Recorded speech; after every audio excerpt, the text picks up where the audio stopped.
Merci à Bernard Cazeneuve d'être là déjà et merci à vous. Bonjour, à la fois à ceux qui participent comme panélistes à ces réunions et puis à ceux qui ont bien voulu se connecter pour assister au débat. C'est la troisième réunion de ce type qu'on a appelé Zoom de la gauche et donc qui réunit autour d'un thème qui nous importe, disons quoi, une douzaine de représentants, de responsables des partis, des mouvements, des clubs de la gauche réformiste. Et quand je dis réformiste, je suis prudent parce que ça ne veut pas dire pusillanime ou trop prudente. Il s'agit aussi parfois de faire des réformes radicales, d'introduire une rupture dans la vie politique. Enfin bon, c'est pour être assez clair. La première fois, nous avons traité de la réforme démocratique.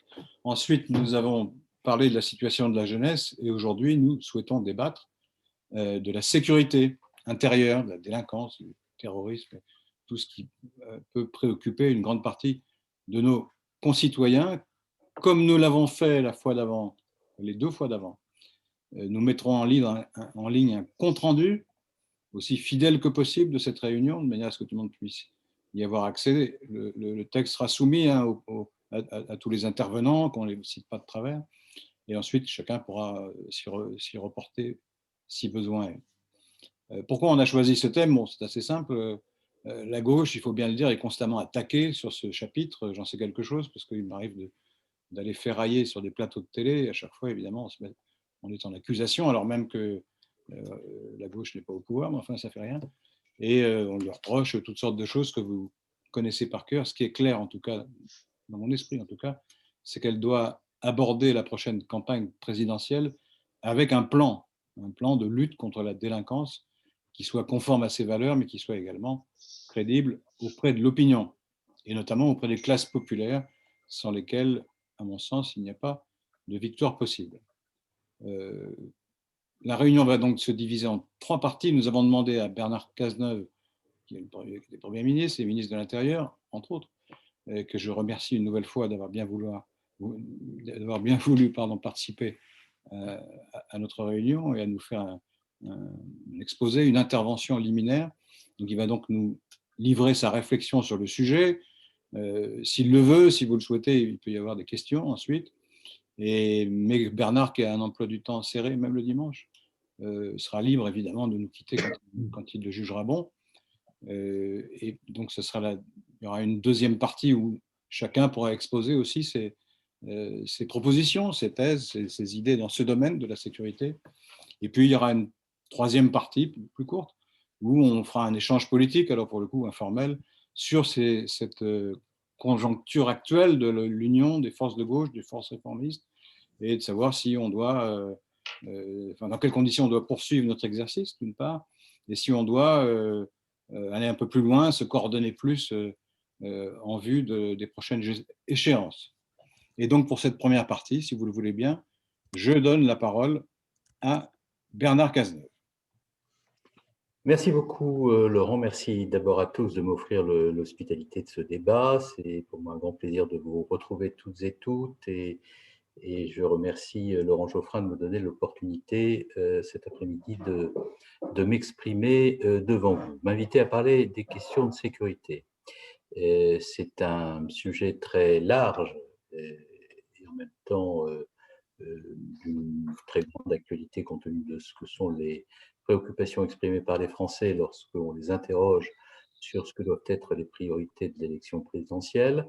Les questions régaliennes, j'en suis convaincu, seront au cœur de cette élection, même si ces questions ne doivent pas minorer les autres sujets d'importance. Je pense notamment à toutes les questions qui touchent à la justice sociale et à la transition écologique, mais j'ai pour ma part la conviction profonde que la bonne synthèse de la gauche, celle qui la mettrait en situation de pouvoir jouer une carte au moment de l'élection présidentielle, résulte de la synthèse entre trois préoccupations: la nécessité de créer les conditions d'une plus grande justice sociale dans un pays qui est traversé par des mouvements de colère et de contestation et qui a profondément ancré en lui le sentiment d'injustice, la nécessité de réussir la transition écologique avec pragmatisme et le souci d'atteindre les résultats, ce qui suppose sur des questions sensibles comme la politique énergétique, par exemple,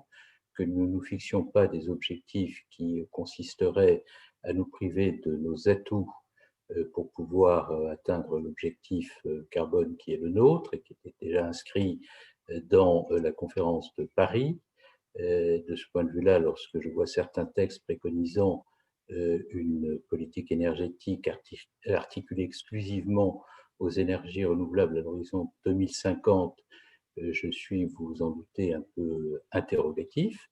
Et je pense que sur la question de l'écologie, notre crédibilité dépend de notre capacité à fixer des objectifs crédibles et susceptibles d'être atteints, et que par ailleurs, nous devons créer les conditions d'une croissance sûre et sobre sans laquelle il ne peut pas y avoir de redistribution. Et puis, il y a les questions que l'on qualifie de régaliennes, qui pour moi s'articulent à ce qu'est l'idéal républicain, auquel il nous faut redonner sens et force, face à une gauche dont je regrette et me lamente tous les jours de la voir prendre des positions qui l'éloignent de cet idéal et qui, l'éloignant de cet idéal, la condamnent aux marges.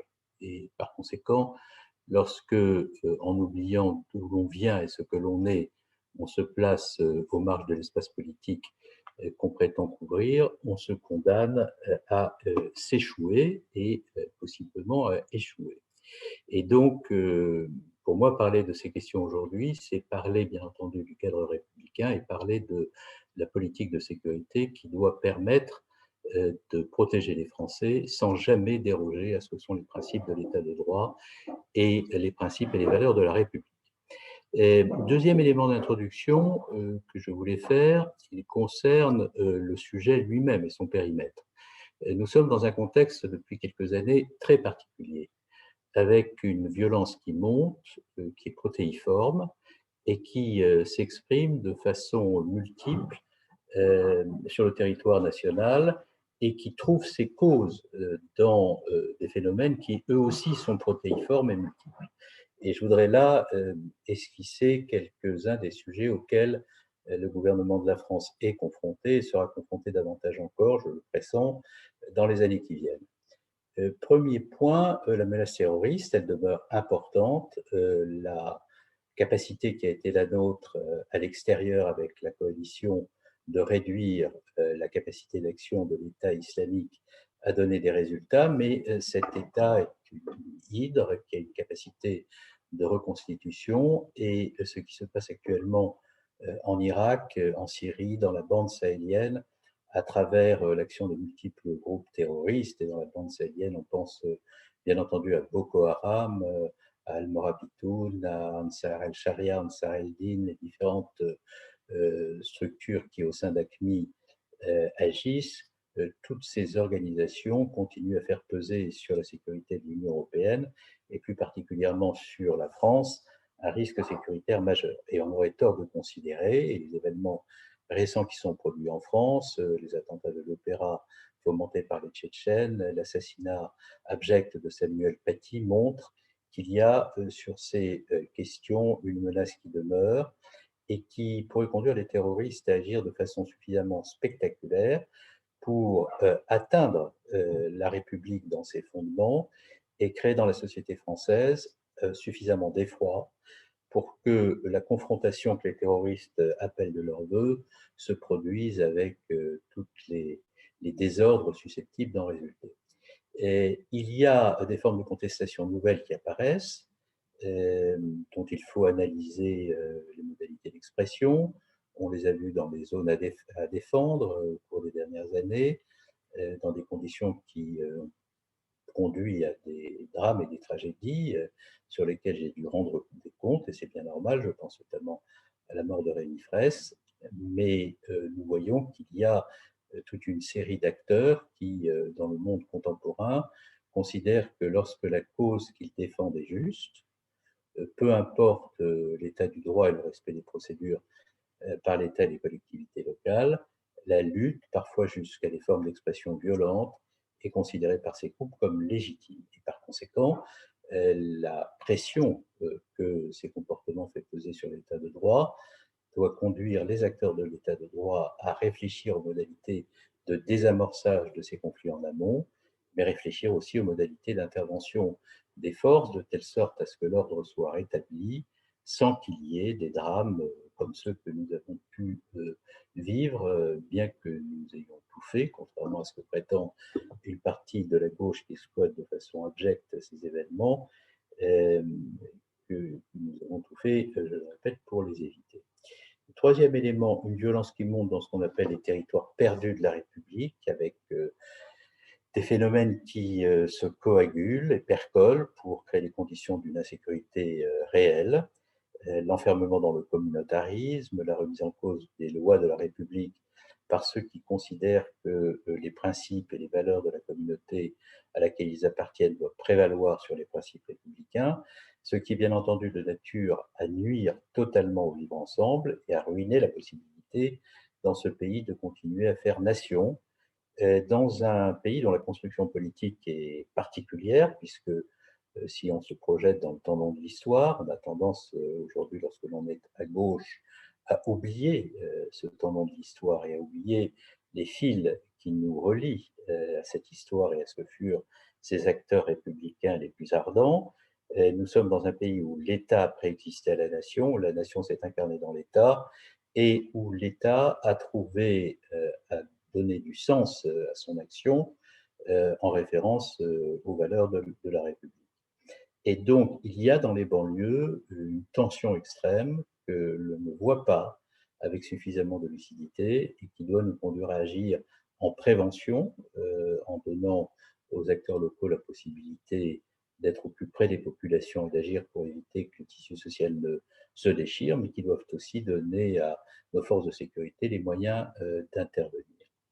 Et puis, il y a les délinquances courantes, celles qui donnent le sentiment aux plus faibles qui sont les plus vulnérables face à la violence extrême, le sentiment qu'ils sont abandonnés et que l'État n'est plus en situation de les protéger, et bien entendu, ce sentiment, lorsqu'il ronge la société de l'intérieur, aboutit inéluctablement au sentiment que seuls des discours simplistes et autoritaires sont de nature à garantir dans la République la protection de chacun.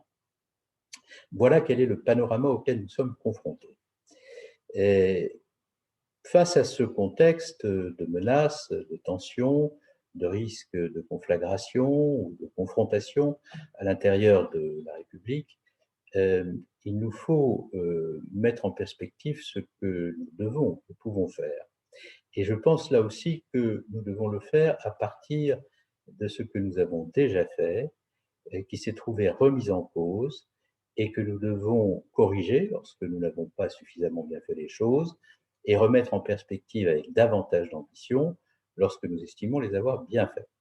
Et je vous le dis avec la franchise et la sincérité qui préside, je l'espère en tous les cas, mes interventions, mais moi je suis libre et je dis ce que je pense puisque je ne suis candidat à rien et que je n'ai aménagé personne. Je considère que l'absence totale de valorisation de ce qu'a été notre action dans un contexte extrêmement difficile sous le quinquennat de François Hollande n'est pas de nature à faciliter la mise en perspective de ce que nous pourrions faire pour demain. Et je voudrais, sur ce point, être extrêmement précis, parce que vous allez peut-être constater, à travers les quelques informations que je vais vous délivrer et que nous aurions pu délivrer depuis 5 ans, que nous avons beaucoup à dire sur la politique actuellement menée et que ce que nous avons à dire sur la politique actuellement menée pourrait nous permettre de dresser des perspectives assez claires pour l'avenir. Premier point, nous sommes arrivés en 2012 dans une situation où le niveau de menace était déjà extrêmement élevé. Il y avait eu quelques semaines avant notre arrivée au pouvoir les attentats de Toulouse et de Montauban qui témoignaient de la montée en puissance de la menace terroriste. Il y avait eu, au début des années 2000, on a tendance à l'oublier, en 2005 notamment, des violences urbaines extrêmement importantes qui avaient conduit le gouvernement de l'époque à mettre en place l'état d'urgence, au terme d'un événement grave où des jeunes avaient trouvé la mort au terme d'une intervention policière mal maîtrisée. C'est la raison pour laquelle, lorsqu'il m'arrive d'entendre l'ancien président de la République, Nicolas Sarkozy, expliquait que sous son quinquennat, bien des choses qui se sont produites à des époques ultérieures ne s'étaient pas produites. C'est un mensonge absolu. Il convient de rappeler à quel point il y eut des violences pendant le quinquennat de Nicolas Sarkozy, mais surtout, il convient de rappeler à quel point la droite, qui aujourd'hui prétend gouverner le pays pour celles qui ne le gouvernent pas encore et celles qui le gouvernent et qui prétend avoir tout inventé, et qui va s'inspirer d'ailleurs beaucoup de la politique de Sarkozy et pas de la nôtre, il faut leur rappeler un certain nombre d'éléments simples. La révision générale des politiques publiques aboutit à la disparition de 13 000 emplois dans les forces de police et de gendarmerie. Mais aussi parce que beaucoup de ceux qui travaillent dans les services de renseignement sont des policiers ou des gendarmes, à une perte sèche de capacité d'analyse des signaux faibles et des signaux forts, qui a profondément obéré notre capacité à prévenir les attentats terroristes à partir de 2012. 13 000 emplois dans la police et dans la gendarmerie, ça s'est traduit aussi par la suppression, on ne le dit jamais, de 13 écoles de formation des policiers et des gendarmes en France. Ça s'est traduit par la suppression de 15 unités de force mobile dans un pays dans lequel 70 unités sont disponibles chaque jour, ce qui veut dire que la perte de capacité d'intervention des forces mobiles dans des manifestations violentes a été diminuée très sensiblement, ce qui explique la difficulté dans laquelle se sont trouvées les forces de sécurité de maintenir l'ordre lorsque des manifestations violentes se produisaient. Nous avons une réforme du renseignement qui aboutit à la fusion des renseignements généraux de la DST à travers la création de la DCRI, qui a privé le pays de tout ce réseau d'acteurs susceptibles d'identifier des signaux faibles dans les territoires. Donc la politique du renseignement a été abaissée.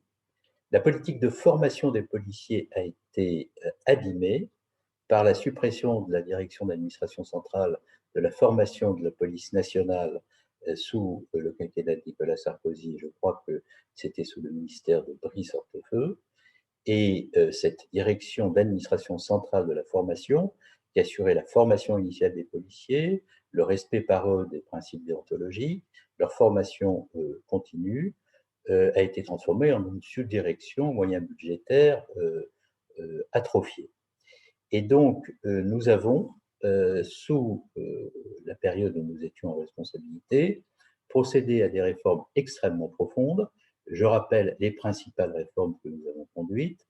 Création de 9 000 emplois, là où 13 000 avaient été supprimés, 9 000 créations nettes dans la police et la gendarmerie. Recréation du renseignement territorial à travers la structuration du service central de renseignement territorial au sein de la DGPN.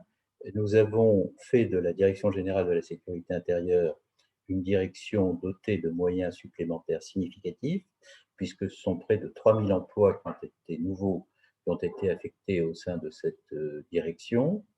Et nous avons voté une nouvelle loi sur le renseignement.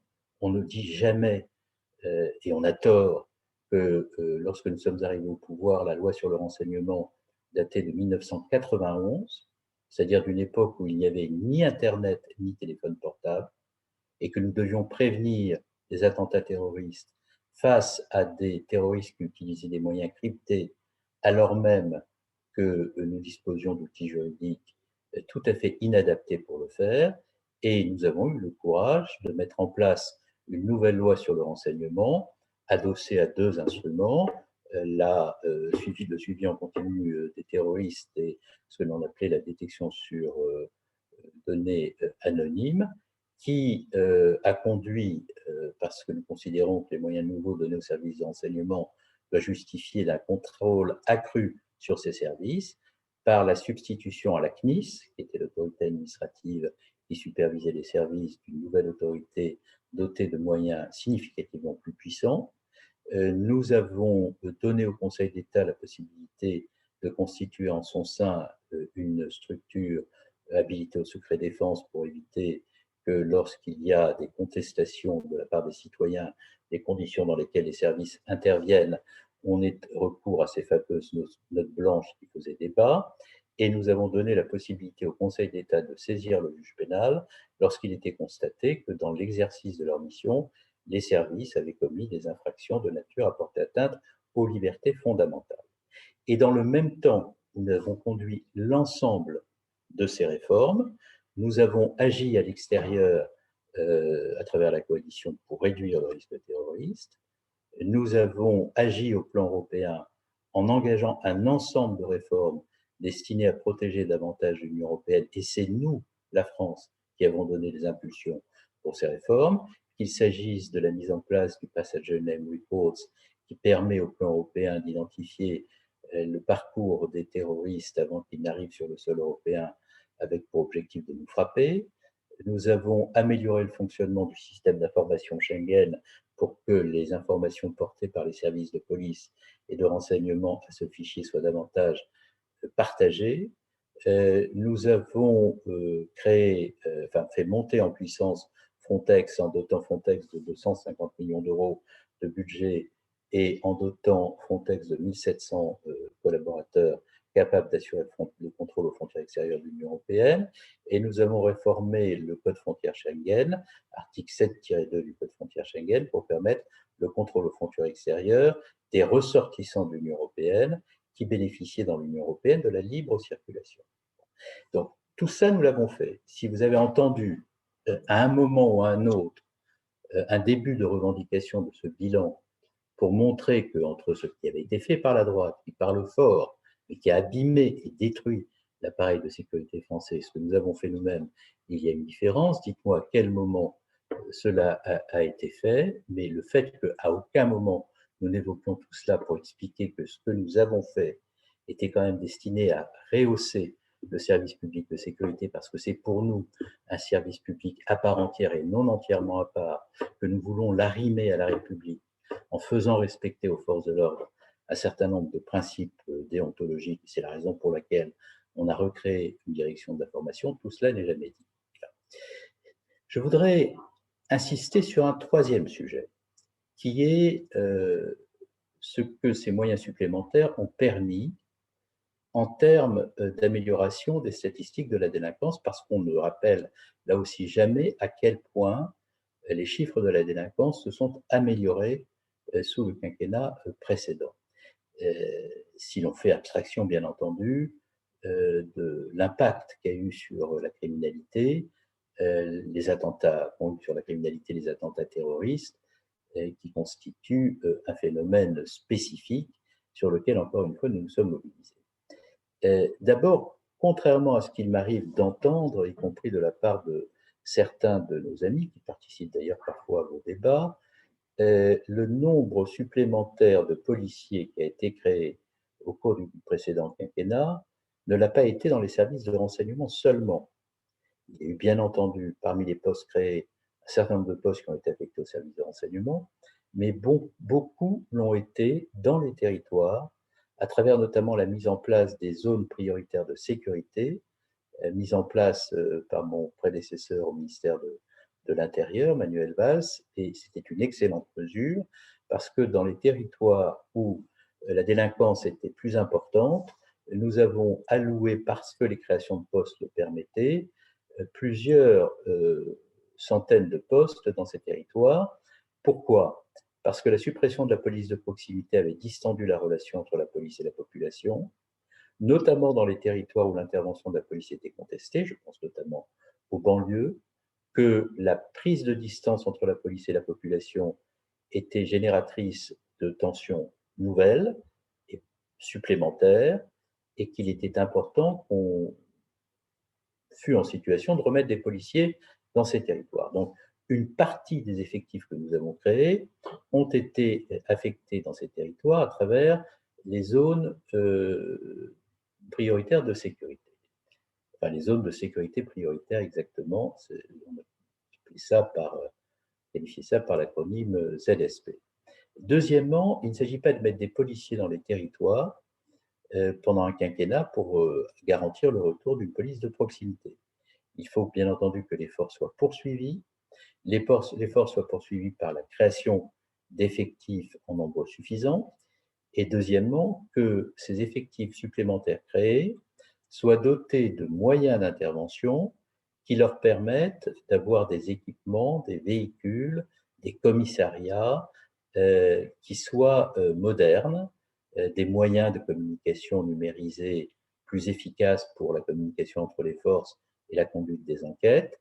Et de ce point de vue-là, nous avons augmenté de 20% les crédits dits hors T2, hors personnel, alloués à la police et à la gendarmerie, là où ils avaient diminué de 20% dans le quinquennat précédent. Ça m'a permis d'engager des plans très précis, le plan BAC-PSIC par exemple, c'est-à-dire la modernisation des équipements de toutes les brigades anticriminalité qui interviennent dans les territoires les plus difficiles, les psych-sabres de la gendarmerie, et de mieux former ces policiers dans le cadre de la formation de la police. J'ajoute sur ce point d'ailleurs, petite parenthèse, que j'ai eu à faire une mise au point il y a 48 heures extrêmement précise après des articles de presse alimentés par le pouvoir actuel, laissant à penser que nous avions diminué la durée de formation des policiers sur le quinquennat précédent. C'est l'exact contraire que nous avons fait. J'ai eu en 2016 à prendre une décision ponctuelle qui ne valait que pour une année, qui diminuait un peu le temps de formation, non pas des policiers, mais des adjoints de sécurité ayant réussi le concours de gardien de la paix, et seulement pour ces fonctionnaires qui étaient déjà en poste, et seulement pour une année, la réduction de la durée de formation des policiers est intervenue en 2020 sous l'impulsion d'un ministre qui s'appelait Castaner. Bon, voilà quelle est la réalité sur la formation. Et donc, la formation, c'est fondamental parce qu'il n'y a pas de déontologie dans la formation des policiers si il n'y a pas de dispositif de formation qui soit à la hauteur des enjeux.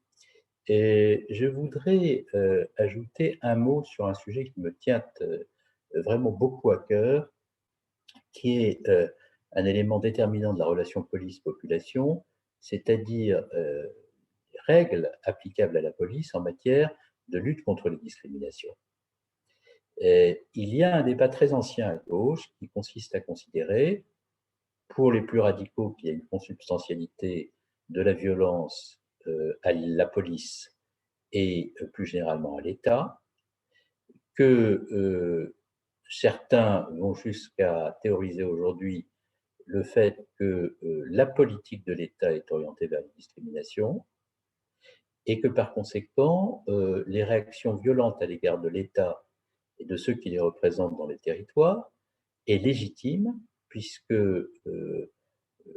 les valeurs qui président à l'organisation et à l'action de l'État, elles ne le sont pas. Et là, j'ai une conception très claire des choses.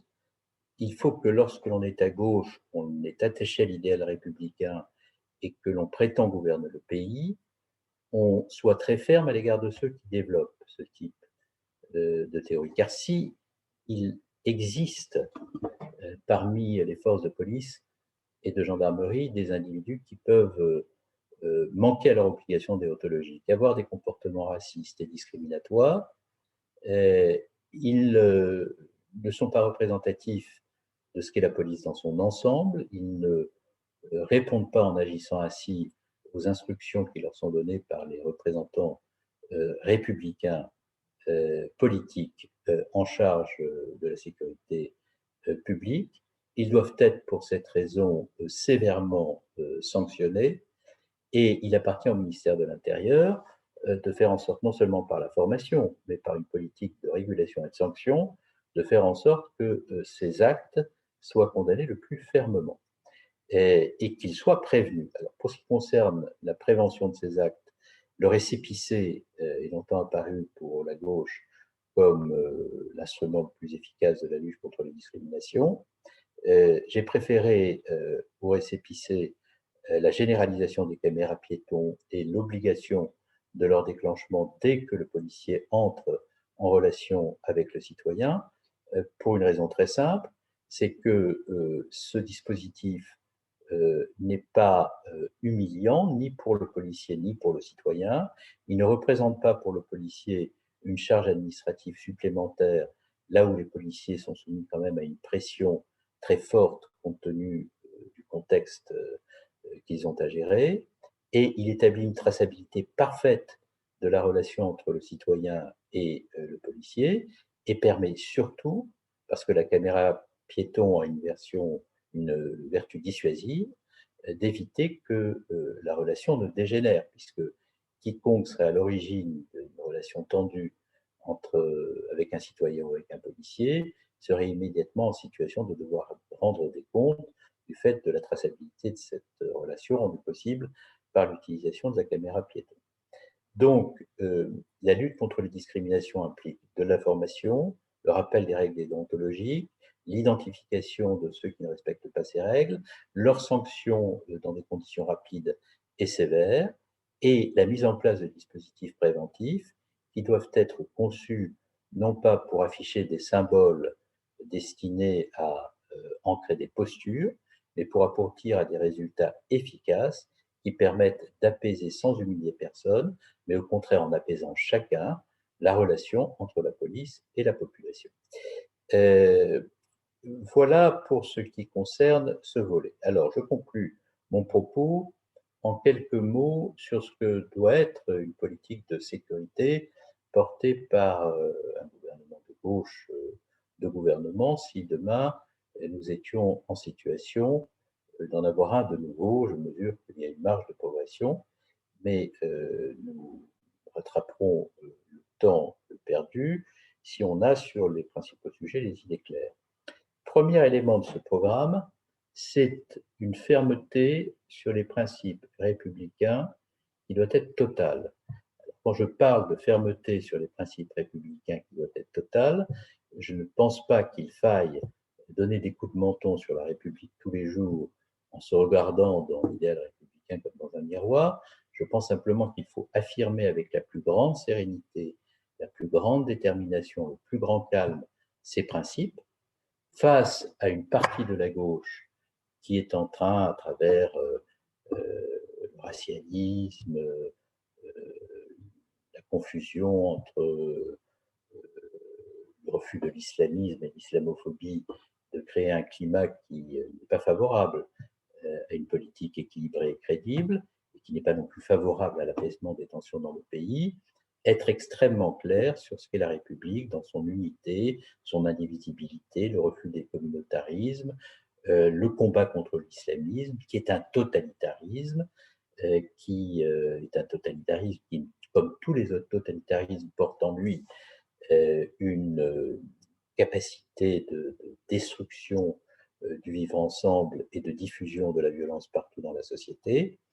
Et je pense qu'il faut affirmer très clairement que la lutte contre l'islamisme repose aussi fondamentalement sur la volonté de protéger les musulmans de France contre la pression qu'exercent sur eux les minorités islamistes qui, avec la plus grande violence, cherchent à leur faire vivre leur religion différemment de la manière qu'ils entendent la vivre, c'est-à-dire dans le rigorisme, le littéralisme et la violence. Et donc ce rappel des principes républicains, cette dimension ardemment républicaine de la gauche, elle s'efface, elle s'étiole, elle se perd, elle s'échoue dans des confusions intellectuelles et mentales que j'ai eu l'occasion de dénoncer encore la semaine dernière. Et je souhaite pour ma part que les choses soient dites et redites avec la plus grande clarté sur ce point. Deuxièmement, il faut poursuivre la politique de rapprochement des forces de sécurité de la population. Il faut pour cela que trois conditions soient réunies. Que les efforts poursuivis en matière d'effectifs le soient et qu'une cartographie de la délinquance soit suffisamment finement établie avec un niveau de granularité suffisamment précise pour que les forces supplémentaires créées le soient en priorité dans les territoires les plus affectés. Deuxièmement, il est indispensable que les efforts d'équipement de la police se poursuivent.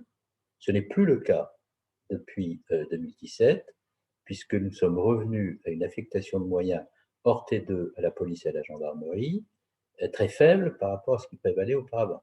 C'est-à-dire que les crédits ont à peine augmenté, quand ils n'ont pas un peu diminué. L'actuel ministre de l'Intérieur m'expliquait récemment qu'il compte sur le plan de relance pour pouvoir combler les retards accumulés depuis quelques années. Mais si le plan de relance fonctionne sur la modalité de l'appel à projet, je redoute que nous ayons quelques difficultés pour atteindre le but. Troisièmement, il est indispensable que les efforts de formation de la police soient poursuivis et intensifiés, notamment sur les règles déontologiques, les modalités d'intervention et de maintien de l'ordre face à des manifestations violentes. C'est absolument fondamental de poursuivre ce travail et je pense enfin qu'il est indispensable que dans les territoires, la relation entre renseignement intérieur, police, gendarmerie et associations de prévention de la délinquance soit renforcée. De ce point de vue-là, la généralisation de GLTD sous l'autorité des procureurs de la République et des maires est un excellent outil d'analyse, de maîtrise, de définition des politiques publiques de prévention de la délinquance. Enfin, et je termine par là, parce que ces politiques ne sont plus à la mode et qu'elles ont été déstructurées, et c'est bien triste, les politiques de prévention de la délinquance qui doivent conduire les maires en liaison avec les associations, les acteurs de quartier, à mettre en place des politiques transversales de prévention d'un certain nombre de phénomènes, addiction à la drogue, à l'alcool, violence familiale, violence conjugale, qui sont des sujets qui sont en amont et en même temps consubstantiels à la violence qui se déploie dans nos territoires. Les politiques préventives mobilisant l'ensemble des acteurs doivent être davantage développées. La politique de la ville, qu'on a stigmatisée comme une politique inutile, destinée à mettre des emplâtres sur des jambes de bois, a été stigmatisée et privée de ses moyens. J'ai été maire pendant 20 ans d'une ville dans laquelle il y avait une zone d'urbanisation prioritaire avec des difficultés sociales considérables. Et si nous avons réussi à maintenir la délinquance à un niveau très bas, c'est parce qu'il y avait des effectifs de police, mais c'est aussi parce qu'il y avait une politique de prévention très puissante, mobilisant les municipalités et les collectivités locales. Et enfin, dans ce cadre préventif, il faut repenser la relation police municipale et police nationale différemment que dans l'esprit qui prévaut actuellement, où on essaie de transférer massivement les missions de la police nationale vers la police municipale, sans contrôle nécessairement exercé sur les polices municipales. Ça me paraît être extrêmement dangereux pour des raisons qui tiennent à l'obligation de formation des forces de police, qu'elles soient municipales et nationales. Et là, nous ne sommes pas garantis que le but sera atteint.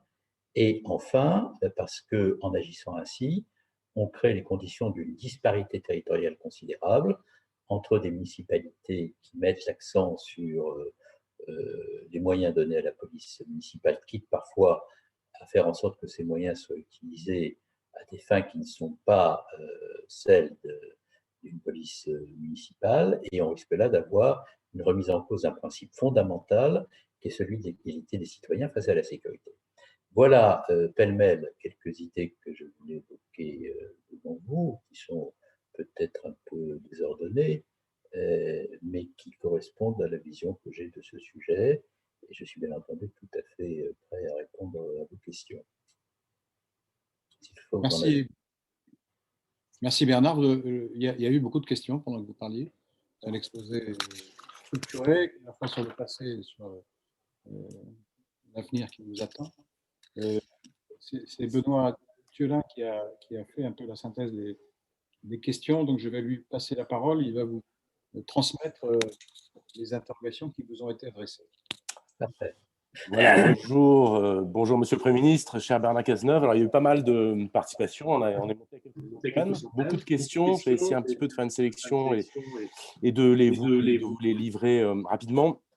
Une première qui fait ressurgir un débat déjà ancien. Êtes-vous favorable à réactiver l'idée de police de proximité? Et si oui, quelles pourraient être les conditions et les modalités d'une nouvelle forme de police de proximité? Pour moi, la police de proximité suppose, encore une fois, je l'ai dit dans mon propos introductif, et ça va vous paraître relevant des propos de M. de la Palisse, mais pour qu'il y ait police de proximité, il faut qu'il y ait des policiers. Bon. Et si la droite, sous le quinquennat de Sarkozy, mais avant, lorsqu'il était ministre de l'Intérieur, a remis en cause la police de proximité, c'est pour deux raisons. La première raison, c'est qu'elle avait déjà à l'esprit le fait qu'une véritable saignée serait organisée dans les effectifs de police, et que par conséquent, comme on savait qu'on allait supprimer plusieurs milliers de postes, on avait intériorisé le fait qu'on ne pourrait pas maintenir la relation entre la police et la population, qu'on sortirait des effectifs de police de la relation avec la population dans les quartiers. Et c'est la raison pour laquelle on a supprimé la police de proximité. Et la deuxième raison, c'est la fascination d'un certain nombre d'acteurs de la droite française pour le modèle américain de police, c'est-à-dire une police d'investigation intervenant avec force dans des situations de maintien de l'ordre et qui est une police qui, dans l'esprit de la droite française, doit être armée, présentée, profilée, mise en perspective pour susciter la plus grande crainte. Ce n'est pas la conception que j'ai de la police. La police doit bien entendu, parce qu'elle a le monopole de la violence physique légitime, pour reprendre l'expression de Max Weber, incarner cette force dont elle a le monopole lorsque des groupes, des individus occasionnent des troubles à l'ordre public qui sont de nature à remettre en cause le vivre ensemble. Donc, bien entendu que la police a le monopole de la violence physique légitime, mais ce n'est pas là son seul rôle. Elle doit être capable de maintenir la paix publique par sa présence, de telle sorte à ce que les troubles à l'ordre public ne surviennent pas. Elle doit avoir une connaissance des territoires et des habitants. Elle doit être en relation avec eux. Le fait que la police de proximité soit une police d'investigation est possible, parce qu'on investit d'autant mieux les faits survenus sur des territoires, et notamment les faits de délinquance, qu'on connaît les acteurs, qu'on est dans une excellente connaissance de ce que sont les caractéristiques d'un territoire. Et donc la police de proximité est aussi une police d'investigation, et je dirais presque une police d'investigation plus efficace. Et enfin, la police de proximité ne peut jouer son rôle que dès lors qu'il y a un renseignement territorial de proximité et la reconstitution du renseignement territorial pour l'identification de signaux faibles dans un contexte de menaces importantes, terroristes, me paraît déterminant pour la sécurité des Français. Donc, je pense que cette police de proximité est possible et souhaitable, à condition qu'il y ait des effectifs, est une organisation qui réponde à l'esprit de ce que je viens d'indiquer, c'est-à-dire relations avec le renseignement territorial, relations avec les populations, relations avec les collectivités locales et les associations financées par elles, relations avec les polices municipales, et que cette police de proximité, compte tenu de la contrainte budgétaire qui existe sur le pays, doit être prioritairement renforcée dans ce que l'on appelle les territoires perdus de la République, pour que ces territoires perdus de la République la retrouvent, ce qui est aussi la condition de la paix sociale. Merci. Une deuxième question qui tourne au-delà de la question des moyens. Sur votre avis en matière de politique de maintien de l'ordre, dont certains peuvent mettre en avant que c'est un facteur de décrochage entre la population et la police. Et du coup, cette question embraye aussi sur une autre, sur plus généralement les questions de l'IPGN et sur le contrôle des interventions de la police. Est-ce que vous avez un avis là-dessus? C'est un sujet sur lequel il faudrait parler longuement, parce que c'est un sujet complexe, c'est un sujet qui fait appel à de nombreuses considérations et de nombreux intervenants. D'abord, un petit point que je n'ai pas souligné dans mon propos introductif et auquel je crois beaucoup, c'est que le fait, ça c'est aussi une conception qu'a la droite, de faire du ministère de l'Intérieur le ministère de la seule sécurité, centré sur les seules forces de sécurité, dans l'ignorance de ce que sont les travaux des chercheurs, des universitaires sur un certain nombre de phénomènes sociaux, me paraît extrêmement préjudiciable à l'efficacité des politiques de sécurité. J'ai pu, grâce aux arbitrages qui ont été rendus par le Premier ministre et le président de l'époque, sous l'autorité de François Hollande, redégager plusieurs centaines de milliers d'euros destinés à financer la recherche universitaire.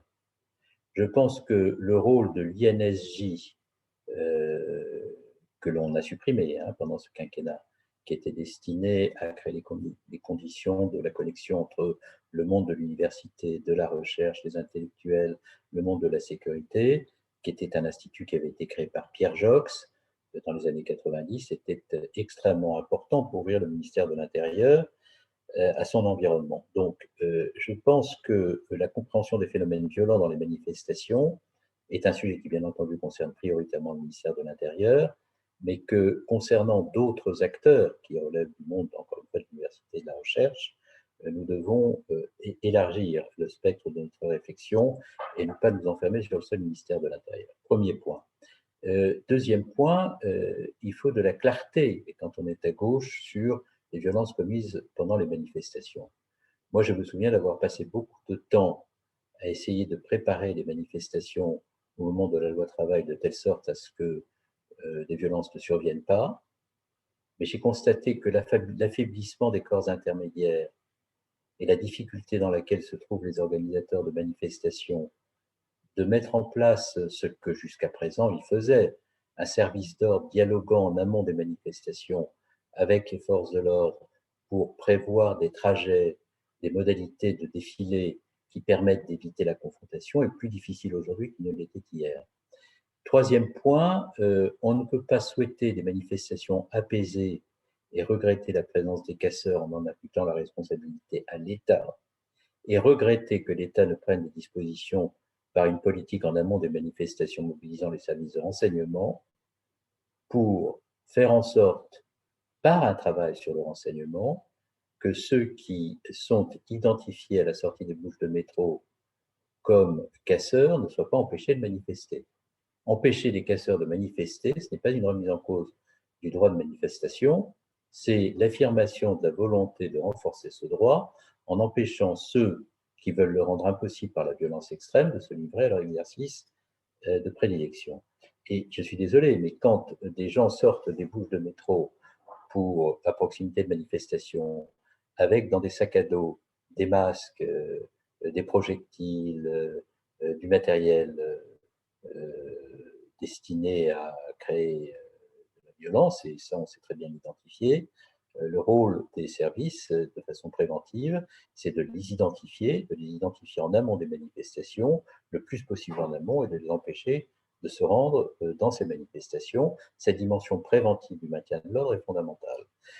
Troisième élément qui me paraît très important, c'est de tout faire pour organiser les techniques de maintien de l'ordre de telle sorte à ce que aucun équipement matériel dont la létalité a été démontrée sans pour autant qu'ils aient été conçus dans l'esprit d'occasionner des blessures ou a fortiori la mort, soit interdit. J'ai pris cette décision lorsque, au lendemain de l'enquête diligentée par l'inspection générale de la gendarmerie nationale après Sivin, j'ai constaté que les grenades offensives présentaient un risque. J'ai interdit l'utilisation de ces matériels. Et quand des matériels doivent être utilisés malgré tout, pour des raisons qui tiennent au fait que les forces de l'ordre ne peuvent pas maintenir l'ordre et rester sans protection face à des manifestants violents, les conditions d'usage de ces matériels doivent être précisées, la traçabilité des conditions d'usage de ces matériels doit être établie, les ordres d'opération donnés par les responsables civils de la police doivent être traçables aussi, et la stratégie doit consister à éviter la proximité entre les casseurs et les forces de l'ordre pour éviter les violences. Et toute la technique du maintien de l'ordre doit consister en cela. Par ailleurs, le dispositif de sommation des forces de l'ordre dans les manifestations violentes, de telle sorte à ce que lorsqu'il a été décidé de procéder à la dissolution de la manifestation, les ordres donnés de dissolution soient suffisamment clairs pour pouvoir mieux maîtriser ceux qui demeurent dans les manifestations pour casser sans préjudice pour les manifestants qui sont venus là pour défendre leur cause, doit aussi être clarifié. Ce sont par ces moyens que nous devons pouvoir parvenir à atteindre le but. Mais il faut savoir que quels que soient les moyens mobilisés par l'État, s'il existe des forces politiques qui continue à théoriser la consubstantialité de la violence à la police, nonobstant les phénomènes de violence constatés dans les manifestations. Si, comme cela s'est passé lorsque j'étais ministre de l'Intérieur, ces mêmes forces politiques, ou ces mêmes groupes, parce que ce ne sont pas toujours des forces politiques, apposent des affiches dans les rues de Paris sur lesquelles vous avez un policier, et le slogan de l'affiche est « Les policiers ont un cœur, c'est là qu'il faut frapper », vous aurez des violences.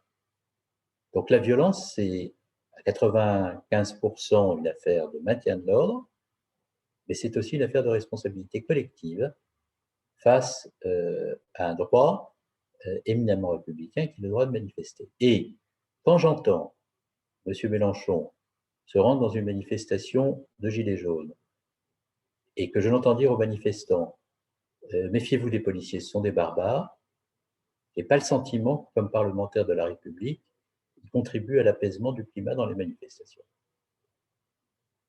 C'est la raison pour laquelle, pour ma part, je ne vois pas de zone d'accord politique avec des responsables qui tiennent ce type de discours.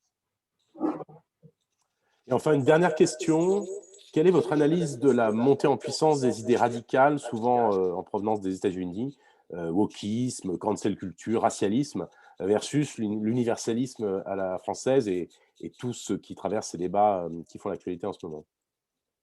Pour moi, la montée de ces courants et de la radicalité en général est la manifestation d'une défaite profonde de la pensée. Car le courage n'est pas dans la radicalité. Le courage, il est dans l'esprit de nuance.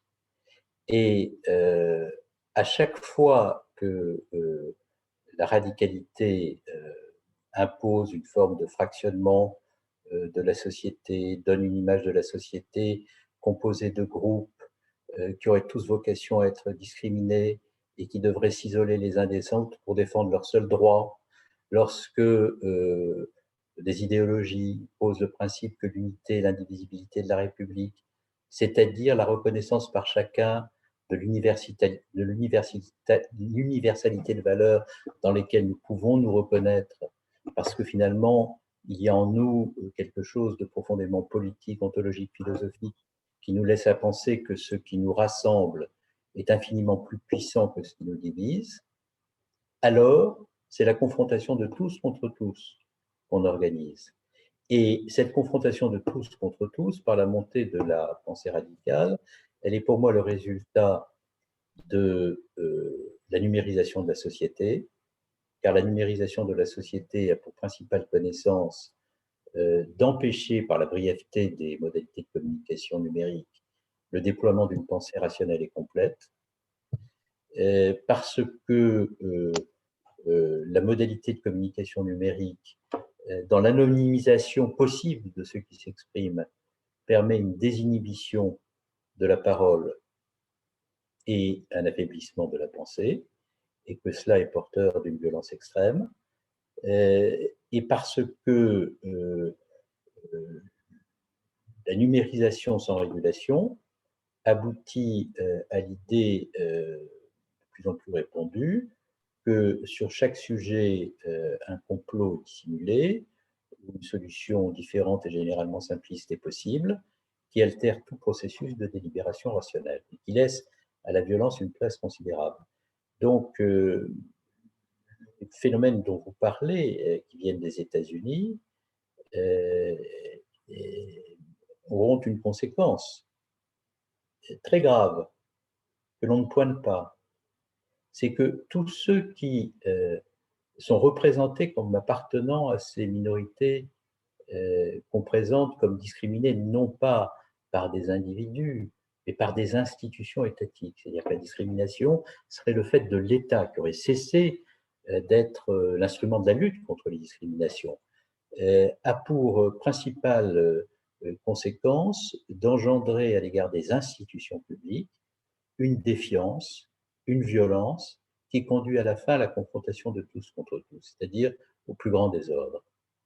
Et donc, ça, c'est un sujet pour moi de préoccupation politique majeure, par idéal républicain. Parce que tous ceux qui se sont engagés dans cette pente tournent le dos à tout ce que la philosophie, les penseurs républicains, la tradition républicaine a porté l'ambition universaliste depuis des décennies et des siècles. Très bien. Cher Bernard, on vient de parler pendant 1 heure. On a un certain nombre de panélistes, je suppose, qui souhaitent également s'exprimer.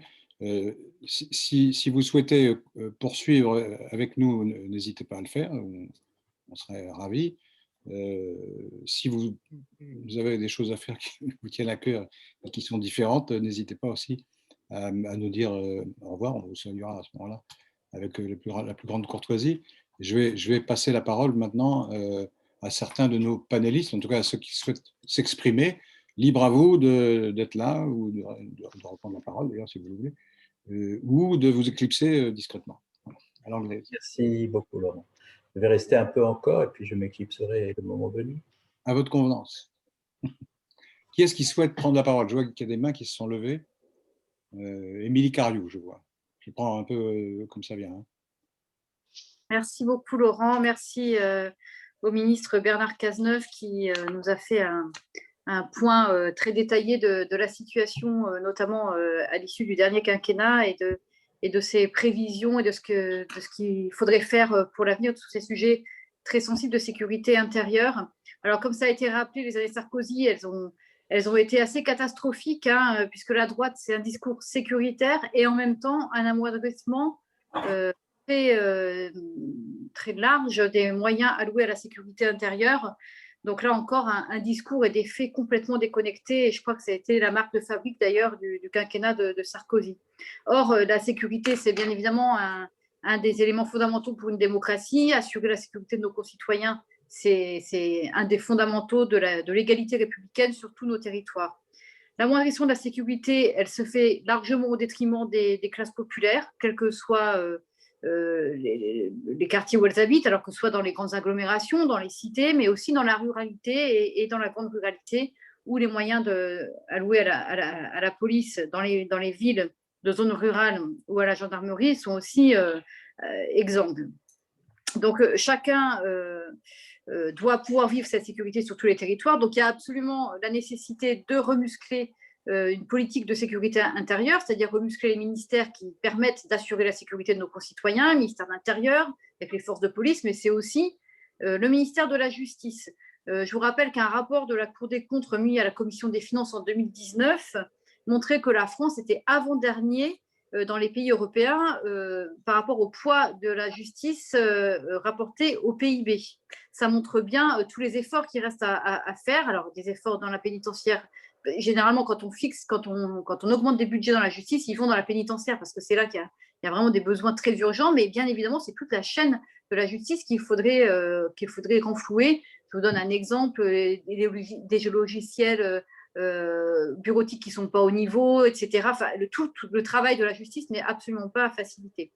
Alors après, sur les sujets qui ont été évoqués par le ministre, alors, effectivement, il y a les sujets de radicalisation, mais pour moi, ce que je vois, en tous les cas, dans ma circonscription, un des enjeux de sécurité, c'est tout ce qui est lié au trafic, et notamment le trafic de drogue, qui est vraiment aujourd'hui qui décime les territoires, et même les territoires ruraux, et notamment les territoires frontaliers, comme celui que je représente, qui est le territoire de la Meuse. Et ça, c'est une délinquance qui s'exerce au quotidien, qui mine les quartiers, avec tous les dégâts collatéraux que ça entraîne en termes de santé publique, en termes de dégâts dans les familles, de violences dans les familles, mais aussi de placement d'enfants. Enfin, je veux dire, les dégâts de la drogue sont absolument colossaux. Donc, lutter contre le trafic, c'est une chose, mais ça ne suffira absolument pas.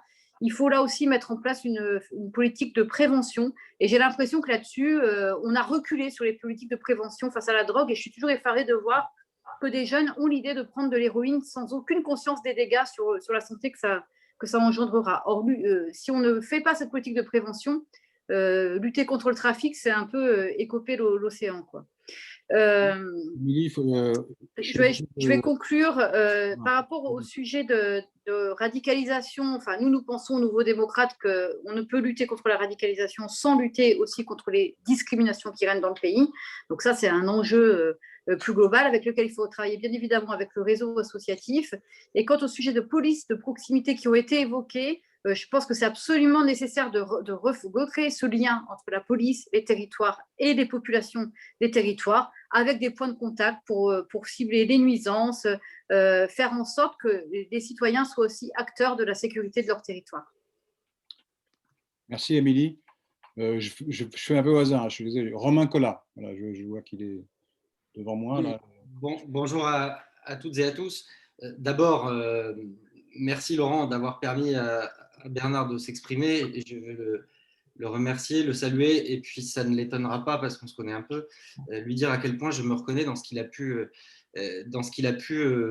évoquer. Je vais me permettre peut-être de revenir sur 2-3 arêtes plutôt que de vous dire tout ce que je pense de ces questions, mais avec… Parce qu'on n'a pas beaucoup de temps chacun. Voilà, exactement. D'abord, ça a été dit, la droite en matière de sécurité a le verbe haut, mais elle n'a eu de cesse d'affaiblir les moyens dévolus à la sécurité. Et je rejoins totalement Émilie Cariou sur le fait qu'une politique de sécurité, elle doit reposer sur 2 pieds. D'abord, effectivement, le travail des forces de l'ordre, policiers, gendarmes, mais aussi sur une justice qui fonctionne. Et force est de constater qu'aujourd'hui, notre justice est un parent pauvre et que nous le payons quotidiennement en matière de sécurité, en matière de prévention de la récidive notamment, avec des chiffres qui dans notre pays sont assez catastrophiques, notamment du fait du décalage entre l'infraction et la peine lorsque celle-ci, in fine, peut être prononcée. Moi, je suis maire d'une petite commune de banlieue parisienne, de Grande Couronne, depuis 2008, et j'ai mesuré à quel point ce qu'on a appelé la RGPP a été, notamment sur les sujets sécurité, mais pas uniquement sur cela, une régression généralisée de la puissance publique sur nos territoires et à quel point le travail policier a pu être affaibli par la faiblesse des moyens. Et ça fait consensus parmi celles et ceux qui ont pu s'exprimer d'ores et déjà. C'est qu'on n'a pas de politique de sécurité sans celles et ceux qui sont d'abord en situation de la mettre en œuvre, les policiers, les gendarmes et pour moi, pour le PS, le sujet aujourd'hui majeur en matière de sécurité, de politique publique de sécurité, ne relève pas d'un arsenal législatif qu'il faudrait renforcer. On a eu un empilement de textes de politique pénale ces dernières années, une inflation législative en matière pénale, notamment du fait de la droite qui a tendance à réagir à chaque fait qui marque chaque fait de délinquance qui marque le pays par la commission d'un nouveau texte. On a d'abord et avant tout un sujet de moyens. Donc, je ne crois pas que la priorité doive être donnée à l'invention de nouveaux textes de loi, mais peut-être d'ores et déjà aux moyens dévolus à la mise en œuvre des textes déjà en vigueur. Ce qui différencie, je crois, fondamentalement aussi la droite de la gauche, au-delà encore une fois, du décalage qui peut exister entre le discours et les actes de la droite, c'est qu'on aborde les questions de sécurité à gauche, en tout cas dans la gauche du gouvernement, là aussi en marchant sur d'autres jambes. Il y a un travail policier et pénal qui est indispensable parce que le travail de prévention passe aussi par du travail policier et lorsque des infractions sont commises, elles doivent être réprimées efficacement et dans des délais qui sont compatibles avec la prise de conscience de la gravité des faits qui sont commis. C'est la raison pour laquelle on a un sujet de moyens sur la justice. Mais nous ne nous contentons pas de ça. C'est-à-dire que le projet de la gauche, ce n'est pas d'attendre que des faits soient commis, des actes de délinquance soient posés pour pouvoir être en capacité d'efficacement les réprimer. C'est bien d'éviter que la délinquance, que les faits de délinquance se produisent. Et j'en termine par un point qui me tient particulièrement à cœur. Je suis maire de Boussy-Saint-Antoine. Il y a 6 semaines de ça, un gamin est décédé sur le territoire de ma commune, un môme de 14 ans dans le cadre d'une rixe qui opposait des groupes de jeunes issus de quartiers de communes limitrophes et qui se sont retrouvés chez moi. La réponse de la droite, notamment de Valérie Pécresse, qui s'est exprimée dans les jours qui ont immédiatement suivi ce drame, ça a été de dire qu'il faut armer les policiers municipaux. Bon, d'abord, dans la plupart des communes du territoire, ils sont déjà armés. Et ensuite, je ne vois pas en quoi ça aurait pu éviter le drame qui malheureusement s'est produit. Et donc, on voit bien qu'on a une droite qui est dans une surenchère systématique avec une volonté de dire, nous, finalement, on accepte la fatalité que ces rixes, par exemple, se produisent. Ça sera toujours le cas. Et nous nous contentons, les uns et les autres, simplement d'appeler à avoir les moyens qui permettront de les réprimer. La différence entre la gauche et la droite, c'est que nous refusons cette fatalité d'une violence intrinsèque dans la jeunesse, et c'est un point qui, je crois, n'a pas été abordé, donc ce sera mon avant-dernier point. On a un sujet, s'agissant de la délinquance, s'agissant des violences, qui est un angle mort, un impensé à mon sens, de notre société, et on a à travailler là-dessus. Et aujourd'hui, j'ai plus de questions que de réponses à apporter. C'est cette désinhibition de la violence chez les plus jeunes, qui est, à mon sens, alliée au fait que ces gamins, une part de la jeunesse de ce pays, et pas uniquement dans les quartiers, vit dans un univers parallèle, une partie de son temps qui nous échappe complètement sur les applis de messagerie cryptée, sur les réseaux sociaux, et que le cerveau d'un gamin de 10 ans, 11 ans, qui est confronté à ce que l'humanité peut produire de pire, il y a des gamins chez moi, des éducateurs me le disent, qui s'échangent des images de torture à 11 ans. Un cerveau de gamin de 11 ans n'est pas apte à recevoir ces images, il est encore moins apte à en tirer les enseignements, à en tirer les conséquences et à prendre le recul. Et donc, on a la première génération là, qui arrive à l'adolescence, qui a grandi avec ses smartphones, qui a grandi dans un univers parallèle, qui a échappé aux institutions et aux adultes. Et on a pour moi un défi qui est d'abord éducatif, mais un défi majeur, parce que la multiplication de ces faits de violence extrêmement graves chez les plus jeunes est à connecter, à mon sens, avec le fait qu'on a cette génération qui arrive, là, qui est ado, et qui a grandi avec ça. Dernier... on déborde là, franchement. Juste, je rejoins Bernard totalement, parce que c'est un sujet majeur, sur le fait que désarmer la police républicaine, désarmer la gendarmerie, c'est créer une inégalité entre les territoires. On voit à quel point les communes riches sont en capacité de se payer des politiques de sécurité, parfois avec des maires qui se prennent pour des shérifs, et c'est un danger éminemment démocratique. Et donc, on a besoin d'une police de force de l'ordre républicaine pour assurer l'égalité et pour éviter un certain nombre de dérives. Merci Romain. Je passe la parole à Guillaume Lacroix du Parti radical. Bonjour Laurent, bonjour à toutes et à tous. J'allais saluer Bernard, mais il est parti à l'anglaise, donc vous saluez toutes et tous. D'abord, merci Laurent d'avoir mis sur le devant des débats qui nous animent depuis 3 ou 4 fois, je ne sais plus. 3 fois. La question effectivement épineuse de la sécurité. Peut-être 2 préalables sur la gauche et la sécurité, si on veut être crédible. Effectivement, moi je veux rebondir, comme on dit aujourd'hui, sur ce qu'a dit Bernard Cazeneuve par rapport au fait que nous devons être intransigeants vis-à-vis de la droite et du centre, c'est évident lorsque ils font de la surenchère sécuritaire, mais aussi intransigeants vis-à-vis de nos petits amis et camarades de gauche lorsqu'ils dérapent sévèrement et lorsqu'ils finissent par considérer que l'institution républicaine est un danger pour la nation, parce que c'est finalement aujourd'hui les discours auxquels nous sommes confrontés et qui ne peuvent pas rester sans réaction. Je le dis d'autant plus au moment où la gauche parle de plus en plus d'essayer de se rassembler, que des initiatives sont lancées pour essayer de se rassembler. Je pense que ça ne pourra pas se faire en taisant ce type de distinctions qui ne sont pas des nuances, mais des visions totalement différentes de la société. La deuxième chose, c'est que je crois que nous avons aussi un devoir de nous réintéresser aux questions internationales. La gauche ne parle pas assez des questions internationales, et notamment en matière de sécurité, et s'y intéresser de façon intelligente. C'était il y a peu au Mali pour essayer de comprendre ce que nous faisions là-bas, les enjeux qu'il y avait pour notre propre sécurité. Aujourd'hui, on parle d'islamisme comme si c'était un phénomène purement franco-français. J'entends même certaines et certains essayer de nous expliquer à longueur de journée que ce serait finalement la conséquence d'une discrimination d'État, d'une injustice sociale en France qui créerait l'islamisme. J'entends même certains nous dire que c'est la laïcité qui serait l'argument de l'islamisme. Enfin, l'islamisme, il n'est pas né en France, il est né dans d'autres contrées dans lesquelles nous nous battons avec des soldats français. Et je tiens à rappeler qu'au Mali, c'est François Hollande qui a diligenté les opérations et qu'il a fort bien fait quand on regarde la situation aujourd'hui dans ce pays, dans tout le Sahel, et dire que finalement, une gauche de responsabilité, c'est quand même une gauche qui s'empare de ces questions qui sont compliquées, épineuses, on le sait bien, dans lesquelles il n'est pas naturel à gauche d'être sur des discours de fermeté, sans compréhension, dans des discours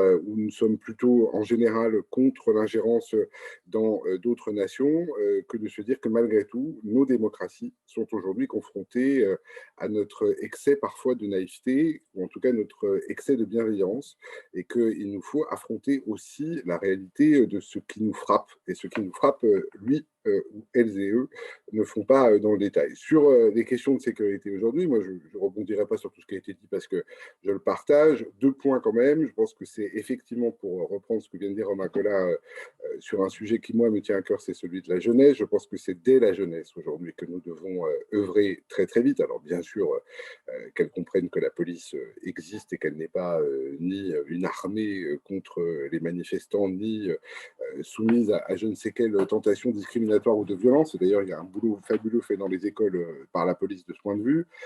Bien évidemment, renforcer vis-à-vis de la jeunesse la présence de la police de proximité, mais aussi entendre que nous devons absolument, je pense, nous emparer, comme l'a dit Romain, de la question de l'utilisation d'Internet et des smartphones par la jeunesse. Moi, je crois qu'il ne faut pas oublier que quel que soit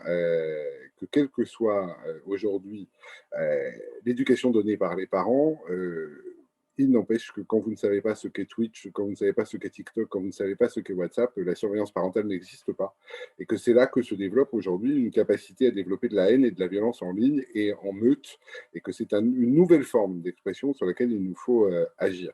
L'autre point, c'est qu'il nous faut être vis-à-vis des parents dans cette jeunesse de façon exemplaire. Moi, je m'élève évidemment régulièrement contre la volonté de la droite de vouloir supprimer les allocations familiales aux familles défaillantes, parce que je pense que appauvrir une famille, ça n'est pas rendre service aux enfants, mais on ne peut pas exonérer la responsabilité des parents aujourd'hui, et il nous faut avancer plus avant sur ces questions-là, faire des propositions. Nous en faisons sur la possible mise en place ou remise en place d'internats obligatoires pour les enfants dont les parents sont défaillants, mais aussi une ouverture de la curatelle plus large aux parents défaillants, de manière à ce qu'on puisse vérifier que les dépenses vont bien dans l'intérêt de l'enfant. Finalement, ne pas être non plus là naïf sur les enjeux de la société. Terminer en disant, je crois profondément que le projet républicain, c'est un projet social, c'est un projet qui lutte contre les discriminations, qui lutte contre le racisme dans un pays où c'est plus facile de se faire verbaliser pour avoir roulé 10 km/h au-dessus de la limite des vitesses que pour avoir tenu des propos racistes, qui doit quand même nous interroger tout de même. Oui, mais je termine. Je crois à cette république généreuse, bienveillante, sociale, mais je ne crois pas du tout à une république naïve, ni au fait, et je pense qu'il faut qu'on finisse avec ça, que parce qu'on aurait des difficultés financières, parce qu'on aurait des difficultés de racisme, on serait finalement compris dans sa délinquance. Moi, je ne crois pas à ça. Ça n'est pas rendre hommage à toutes celles et ceux, à tous les parents du pays qui, avec des difficultés financières, qui, avec des discriminations, élèvent leurs gosses dans une logique de respect général. Et c'est aussi ça que nous leur devons dans la fermeté sécuritaire et républicaine. Nous leur devons la réponse vis-à-vis de leurs gosses, de dire simplement, OK, vous élevez vos enfants correctement, on parle toujours de ceux qui les élèvent mal, on va parler de ceux qui les élèvent bien, qui sont dans la mouise parfois, et à qui on ne peut pas dire, parce que tu as des problèmes, la délinquance se comprend. Non, elle ne se comprend pas, elle ne se comprendra jamais. Merci Guillaume. Je vais donner la parole à Cyril Benoît, si vous pouvez faire un effort de, excusez-moi, parce qu'on est nombreux, encore plusieurs qui ont la parole, de concision, ça serait bienvenu. Avec plaisir, Laurent. Bon. Benoît de Vouloir la République, il n'a pas participé encore à nos discussions, c'est la première fois. Merci Laurent de ton invitation. Et donc, en tant que président d'un mouvement qui s'appelle Vouloir la République, je ne peux que saluer la fermeté des principes et des moyens de Bernard Cazeneuve. Cependant, et permettez-moi d'apporter une forme de contradiction dans tout ce qui a été dit, je pense que si l'on parle de la sécurité, pour parler de la sécurité, on va dans le mur à gauche. Et comme j'ai cru comprendre que l'initiative de Laurent et que beaucoup des mouvements qui sont ici, c'est de refaire une gauche, je pense qu'on doit d'abord se demander à quoi on rattache la sécurité. À quoi la rattache-t-on ? Je me souviens qu'en 1999, j'avais 25 ans, je travaillais avec Laurent Fabius au groupe socialiste, on était déjà en train de dire il faut que la gauche réinvestisse la sécurité. On l'a réinvesti plus ou moins, sans doute évidemment que quand Bernard Cazeneuve était ministre de l'Intérieur, Premier ministre, il a fait des choses remarquables, mais on a désinvesti tellement d'autres sujets, et notamment la justice, et bien qu'on a créé encore plus de désordre. Encore plus de désordre. Donc, ce que je pense, c'est que profondément, si l'on veut parler de sécurité en tant que femme et homme de gauche, et si on veut réussir, on doit exiger que la sécurité s'aligne sur la justice et pas l'inverse. Parce que le problème du monde très confus où on vit, c'est l'injustice. Toutes les formes d'injustice. On en a parlé de certaines. J'ai beaucoup apprécié l'intervention de M. Collat et de ce qu'il nous rapportait. Mais donc, les injustices éducatives, qui deviennent vite insupportables pour ceux qui n'ont pas accès à la meilleure éducation. Les injustices sociales, les injustices fiscales, vous subissez l'impôt, mais d'autres s'en échappent, l'injustice environnementale, l'injustice territoriale, et on a eu la pandémie, et la pandémie n'a fait qu'accroître l'injustice, et c'est pour ça que nous allons tous en sortir dans un état pitoyable. Donc là, je fais de la politique du fond, des idées, pas des moyens, parce que sur les moyens, beaucoup de choses ont été dites, et il y a une technicité qui est forte, mais dans notre discours et dans notre réflexion quasiment philosophique, je crois qu'on a besoin de partir de cette idée de justice. Parce que, pour finir, pour être bref, Laurent, comme tu l'as demandé, si moi j'étais ministre de l'Intérieur à un moment T, je n'aimerais pas avoir à donner l'ordre de nasser les gilets jaunes. Parce qu'évidemment, il y en a qui font éclater des victimes, des vitrines, qui brûlent des voitures, tout ce que l'on sait. Mais s'il y a le désordre, c'est parce qu'il y avait l'injustice avant. Et c'est bien commode, évidemment, de montrer du doigt ceux qui doivent être réprimés. C'est comme quand on parle de terrorisme. C'est même pas la sécurité, le terrorisme. C'est un problème de défense nationale. Il n'y a pas besoin de discuter. On doit mettre le paquet, on doit tout faire pour éliminer les terroristes. Et donc, moi, j'aimerais pas avoir à donner l'ordre de nasser les gilets jaunes ou de leur taper dessus, parce qu'il y a une injustice avant un désordre. Et cette injustice, elle est aussi la conséquence des politiques que nous avons menées quand nous étions au gouvernement. Donc, puisqu'il s'agit, avec les engagés et avec d'autres, de refaire la gauche, je pense qu'on doit y penser très fortement, et on doit d'ailleurs penser qu'à ça quand on propose des mesures techniques en faveur de la sécurité. Je vous remercie. Merci Cyril. Je vais passer la parole à Adrienne. J'ai encore 3 ou 4 personnes derrière, mais ça commence à être un peu moins qu'elles patientent. Elles vont avoir la parole, il n'y a pas de problème. Adrienne. Bonjour à tous. Merci beaucoup, Laurent. Donc, je ne vais pas revenir peut-être sur le volet prévention qui a été très bien présenté notamment par Romain Colas, et je souscris totalement à ce qui a été dit. Je pense qu'on souscrit tous en fait à ce qui a été dit par lui. Je rajouterais peut-être un petit point sur la prévention, qui est la question des associations dans les quartiers populaires. On a eu une véritable réduction des moyens pour ces associations avec la suppression des emplois aidés en début de quinquennat, et ça aussi, ça a un impact sur la délinquance des plus jeunes. Mais je ferme cette parenthèse sur la prévention. Je voudrais plutôt concentrer mon propos sur 3 priorités pour nous, aux engagés. Première priorité, c'est améliorer l'efficacité de la lutte contre la délinquance quotidienne. La seconde, ça serait améliorer la confiance des citoyens dans les forces de police. Et la dernière, améliorer l'exécution des peines. Donc, sur le premier volet, sur l'amélioration de l'efficacité de la lutte contre la délinquance quotidienne, on a fait le constat, notamment, on a entendu Bernard Cazeneuve le rappeler, de la baisse des effectifs de police sous le quinquennat Sarkozy, mais il faut également noter que beaucoup plus récemment, on a une baisse de la présence policière sur le terrain. C'est-à-dire que les forces de police passent beaucoup plus de temps en commissariat sur des tâches administratives que sur le terrain. Ce n'est pas de leur volonté, c'est également qu'ils sont pris par de nouvelles tâches administratives, mais la réalité pour le citoyen, c'est que les forces de police sont moins présentes dans la rue.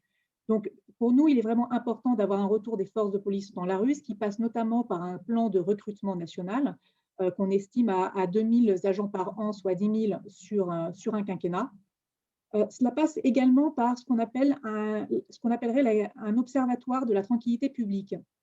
L'idée serait la suivante, ça serait de créer une instance de concertation entre les forces de police, les citoyens, mais également les magistrats, sur la délinquance du quotidien et sur la façon d'améliorer le sentiment de sécurité des citoyens dans leur rue.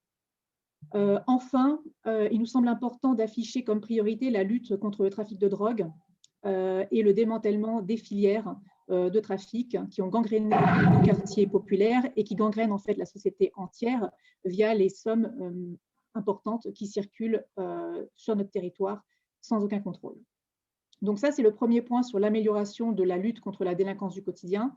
Deuxième ensemble de propositions sur l'amélioration de la confiance entre les citoyens et la police. À notre sens, cela passe notamment par une suppression de l'IGPN.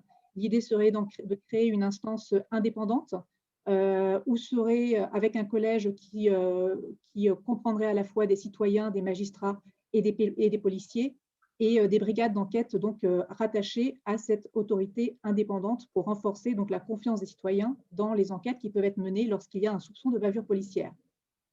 Deuxième volet dans cette confiance entre le citoyen et la police qui est important aussi, c'est d'avoir une police qui ressemble à ses citoyens. Et là-dessus, on souhaiterait proposer un recrutement facilité pour les jeunes issus des quartiers politiques de la ville. avec notamment des bourses pour les jeunes qui souhaitent entrer dans la police et qui souhaitent présenter le concours, et pourquoi pas aussi une voie de recrutement dédiée.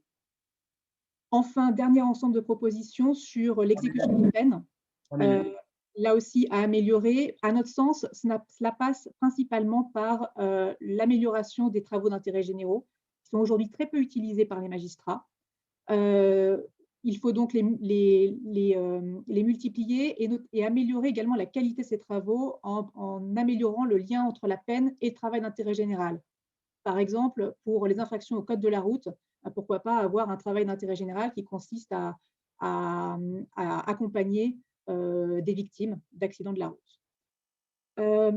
Voilà en gros quelques propositions. Je pense que je n'ai pas eu le temps, donc je m'arrête là.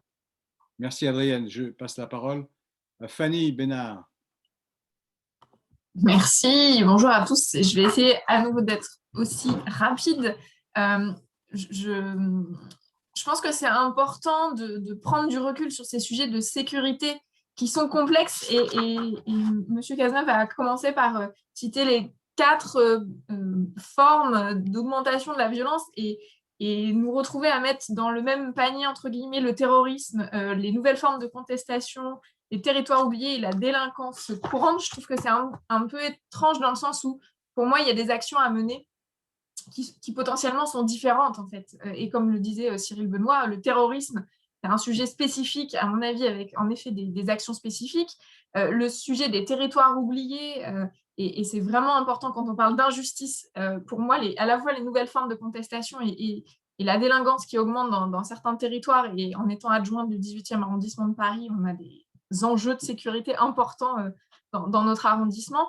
Ils passent pas uniquement par des mesures un peu techniques, comme on en a beaucoup cité, mais par le travail sur ce qu'on a appelé pas mal tous là les valeurs de la République, mais on a tendance à mettre sous le chapeau des valeurs de la République beaucoup de choses, et je pense qu'on a aussi tendance à oublier le sens qu'elles ont et à leur redonner du sens. Quand on parle de liberté, d'égalité, de fraternité, alors moi, jeune féministe, j'oserais utiliser le mot de sororité également, ça me semble important de redonner du sens à ces valeurs-là et de travailler sur tout ce qui fait société pour réussir à traiter un certain nombre de sujets. Quand on parle de communautarisme, c'est aussi comment peut-être certaines personnes se sentant exclues ou non reconnues dans la société et bien en fait vont s'enfermer et créer une certaine forme de violence. Quand on parle des territoires oubliés et de ces jeunes qui ne trouvent pas de moyens de s'en sortir financièrement, vont se retrouver à rentrer. On parlait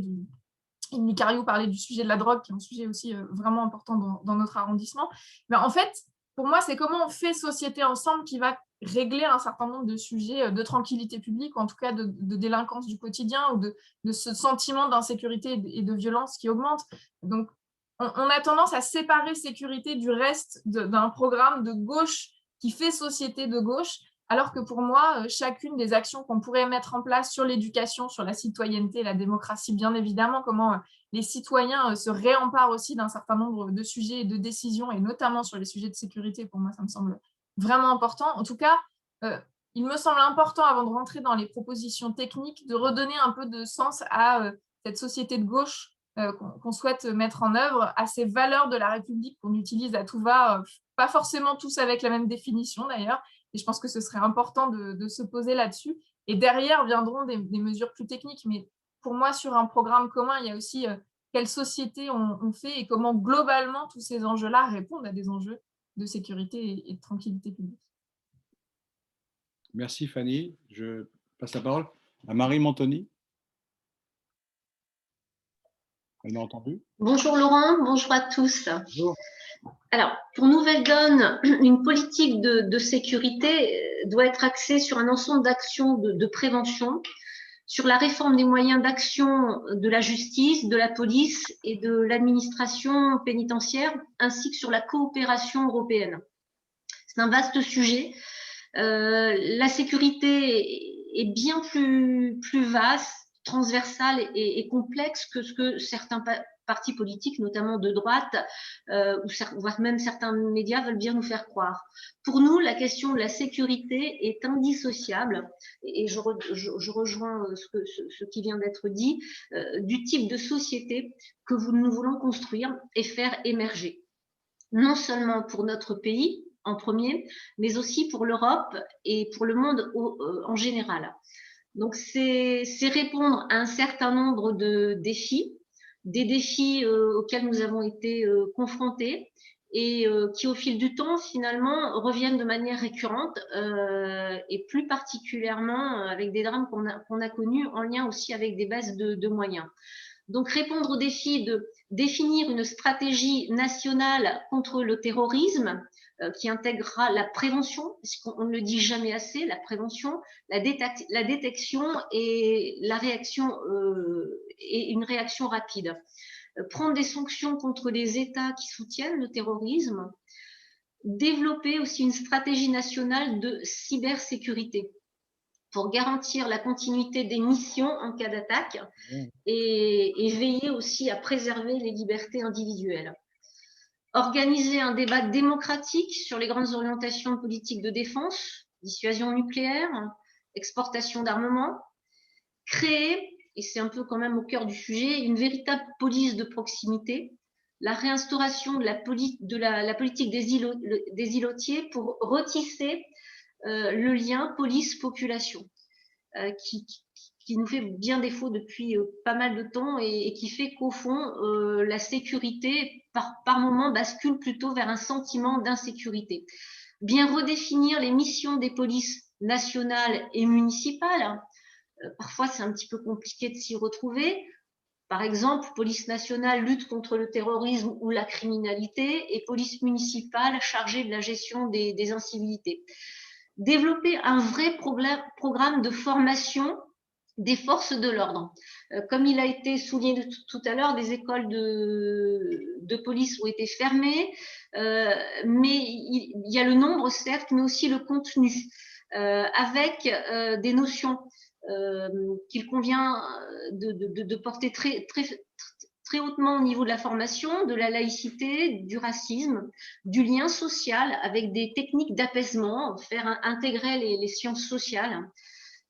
Alors, généraliser ou réactiver peut-être au niveau local des groupes de veille, police, élus, représentants du ministre de la Justice ou du défenseur des droits, citoyens et associations, les associations, les citoyens, qui sont souvent les grands oubliés dans toutes ces organisations, dans les concertations, dans les débats. Donc, revenir à des contrats locaux à adapter aux problèmes rencontrés selon les communes. Organiser une meilleure complémentarité entre police et gendarmerie et mieux répartir les effectifs sur le territoire. On est à 3 minutes.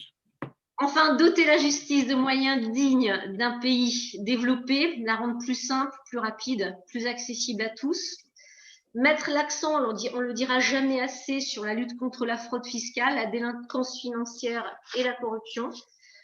Alors, 3 points, ça a déjà été évoqué. Comment réorienter les priorités, humaniser la politique pénitentiaire et renforcer la sécurité avec l'Europe. Renforcer la sécurité avec l'Europe, demander à nos partenaires européens le renforcement d'Europol. Je l'ai vu aussi passer en boucle. Certains internautes ont posé la question. D'Eurojust et de Frontex pour lutter contre les trafics et le terrorisme et pour accueillir humainement les réfugiés, continuer à bâtir progressivement une véritable défense européenne.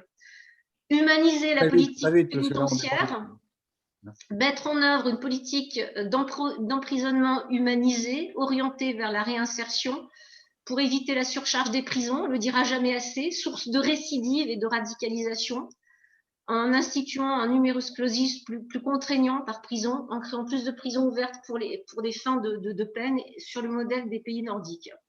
On va être obligé de... Alors, je voudrais quand même insister sur la réorientation en termes de priorité, recentrer la police sur ses missions fondamentales de protection de la population et de proximité, en mettant fin aussi aux missions qui ne relèvent pas du cœur de ses attributions, arrêter avec la politique du chiffre qui fait multiplier les gestes qui n'ont pas de sens et qui ne sont pas efficaces et qui se traduisent trop souvent par des tensions. Vraiment arrêter. Voilà, bon, j'avais encore plein de choses à dire, et puis je voulais aussi parler du rassemblement de la gauche, etc. Bon, visiblement, il y a un prompteur pour quand on arrive à la fin de la prise de parole. D'accord, je suis désolé de vous couper, mais c'est pour les autres. Sébastien Roy?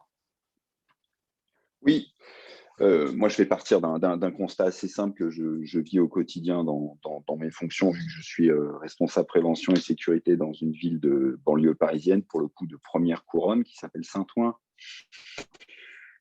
Un des intervenants l'a dit, je crois que c'était Madame Rioux de la Meuse, revenir sur effectivement quelque chose qui gangrène quand même fortement et qui a une forte incidence sur les questions de sécurité et de tranquillité publique, qui est le deal de drogue. Un point de deal à Saint-Ouen, ça peut générer jusqu'à 12 millions d'euros par an. Donc, s'imaginer à un moment donné qu'on ne s'attaque pas à des intérêts considérables, c'est leurré. Et par ailleurs, il faudra qu'on y réfléchisse aussi. Quand bien même arriverons-nous à juguler ce trafic, imaginez à quel point l'argent que génère ce trafic fait vivre un certain nombre de familles. Et donc, lorsque l'on s'attaque au problème de la drogue, il faut aussi bien imaginer qu'il faut, lorsqu'on est de gauche, imaginer le volant social qui ira avec. Un guetteur à Saint-Ouen, ça gagne 100 euros par jour, même quand ça a 15-16 ans. Et l'intégralité de ces 100 euros ne sont pas utilisés par ces jeunes qui aident leur famille le plus souvent. Mais il faut lutter vraiment sur ce trafic de drogue. On a effectivement un problème, qui est que la politique du chiffre fait que les policiers nationaux passent un temps fou à faire des tâches administratives. Donc ça, c'est un vrai problème, et ça a été dit plusieurs fois, il faut absolument revenir là-dessus. Il faut aussi revenir sur la façon dont a été organisée la police nationale en direction centrale, où de multiples directions ont dilué en fait à la fois les moyens humains et les moyens financiers, parce que chaque service demande les moyens dont il a besoin, et donc on se rend compte qu'on a un certain nombre de déperditions et de pertes. Mais à Nouvelle Société, peut-être une des particularités, parce que ça a été peu dit, nous pensons qu'une partie de la solution est peut-être dans un partenariat renforcé entre l'État et les collectivités territoriales, peut-être, et sans doute en faisant obligation de créer des polices municipales, avec bien entendu un corollaire qui est une meilleure formation et une structuration plus forte du mode de recrutement des policiers municipaux, en leur donnant peut-être accès au statut d'OPJ, car il faudra aussi certainement revisiter l'article 2212 qui régit les pouvoirs de police du maire, et l'article 511 qui régit les compétences des polices municipales à l'intérieur du code de sécurité. Mais en tout cas, on se rend compte que les polices de proximité, lorsqu'elles existent, ces polices municipales, c'est les polices municipales qui rendent ce service maintenant. Et donc, est-ce qu'on imagine pouvoir remettre la police nationale dans cette mission, ou est-ce que malheureusement on décide de ne pas trop perdre de temps et de faire un partage des eaux plus équilibré entre police nationale et police municipale, pour faire des polices municipales leur police de proximité? Par ailleurs, quand on voit les compétences de police du maire, cela n'est pas totalement incongru. Et en tout cas, à Saint-Ouen, moi, je me rends compte que la police municipale peut aller tranquillement dans tous les quartiers, y compris dans les quartiers fortement marqués par le deal, et que pour la police nationale, c'est un peu plus dur, avec les jeunes qui disent c'est la mumu quand c'est la municipale, et non pas qu'ils ne les craignent pas, mais en tout cas, ils ne les redoutent pas, et criant Artena, qui est un nom de code pour signaler la présence de la police nationale. Et donc, on se rend compte que les polices municipales ont cette vocation. Voilà ce que je pouvais dire. Et bien entendu, sur les principes républicains, pas un mot à redire de ce qui a été dit par d'autres intervenants, à commencer par Bernard Cazeneuve. Effectivement, il faut réaffirmer la République partout, tout le temps et à chaque fois que c'est nécessaire. Merci Sébastien. Je donne la parole à Nicolas Nordman et après il y a encore Louis-Simon Boileau. Et après, on aura fait le tour de ce tour de table. Nicolas. Oui, bonjour. Très compliqué, l'exercice est très compliqué de dire en quelques instants. Beaucoup de choses pourraient être rajoutées au débat. Je remercie d'avoir porté ce sujet de la sécurité, puisque évidemment la question de la sécurité pour la gauche est un sujet particulier. Un procès en illégitimité permanente est fait à la gauche quand il parle de ces sujets. Or, la réalité nous montre que, en vérité, la gauche, sur cette question, est parfaitement légitime. Elle est légitime d'abord, et ça a été dit tout à l'heure quand on a entendu Bernard Cazeneuve, par l'exercice qu'elle a pu avoir en ce domaine, avec un certain nombre de choses qui ont été portées, et je pense qu'il faut réhabiliter dans le cadre de la réflexion que nous devons avoir sur la suite, la question de la proximité, de la police de proximité, la question de la prévention et la question de la coproduction de sécurité. La gauche, elle est aussi légitime, et je pense qu'il faut le dire très fortement, parce que la droite a échoué. Aujourd'hui, les solutions qui ont été portées montrent que la réalité de la délinquance, elle est extrêmement élevée, et que, ça a été dit aussi par Bernard Cazeneuve, la droite, elle a cassé finalement la police, ce qu'était la police, et elle a fait en sorte qu'on se trouve aujourd'hui dans la situation dans laquelle nous sommes. Enfin, la gauche, elle est légitime aussi sur cette question, parce qu'il y a partout en France des maires qui agissent quotidiennement sur la sécurité. Et je crois qu'il faut nous inspirer de cette expérience, de ce pragmatisme, des solutions qui sont apportées par ces acteurs de terrain pour pouvoir promouvoir des solutions au niveau national sur les questions de sécurité. Alors, à l'instant, on vient de parler des polices municipales. Je crois qu'un des enjeux majeurs, c'est de réfléchir à l'articulation entre les polices municipales et la police nationale. Je pense qu'il faut casser peut-être aujourd'hui dans la réflexion à gauche cette espèce de crainte, cette espèce de dédain qui est fait aux polices municipales, parce qu'aujourd'hui, ces polices municipales, elles exercent un vrai travail de proximité, et je pense qu'il faut revoir et repenser l'articulation entre ces deux polices, police nationale et police municipale. Je pense également qu'il faut puiser dans l'expérience de ce qui est fait à gauche. Je parlais tout à l'heure de coproduction dans les collectivités, je parlais tout à l'heure de coproduction de sécurité. Je pense que c'est dans la collaboration de tous les acteurs que nous pourrons améliorer considérablement les politiques de sécurité. Évidemment, concernant la prévention, avec tout le maillage et tout le réseau associatif dans les territoires qui font un travail considérable et qu'il faut aujourd'hui davantage aider pour pouvoir mener des politiques de prévention efficaces.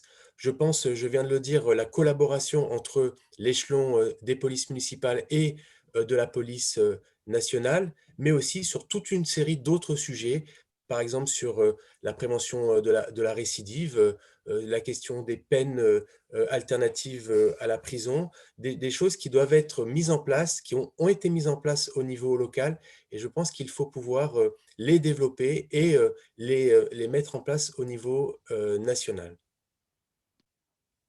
Très bien, merci pour la concision. Louis-Simon Boileau.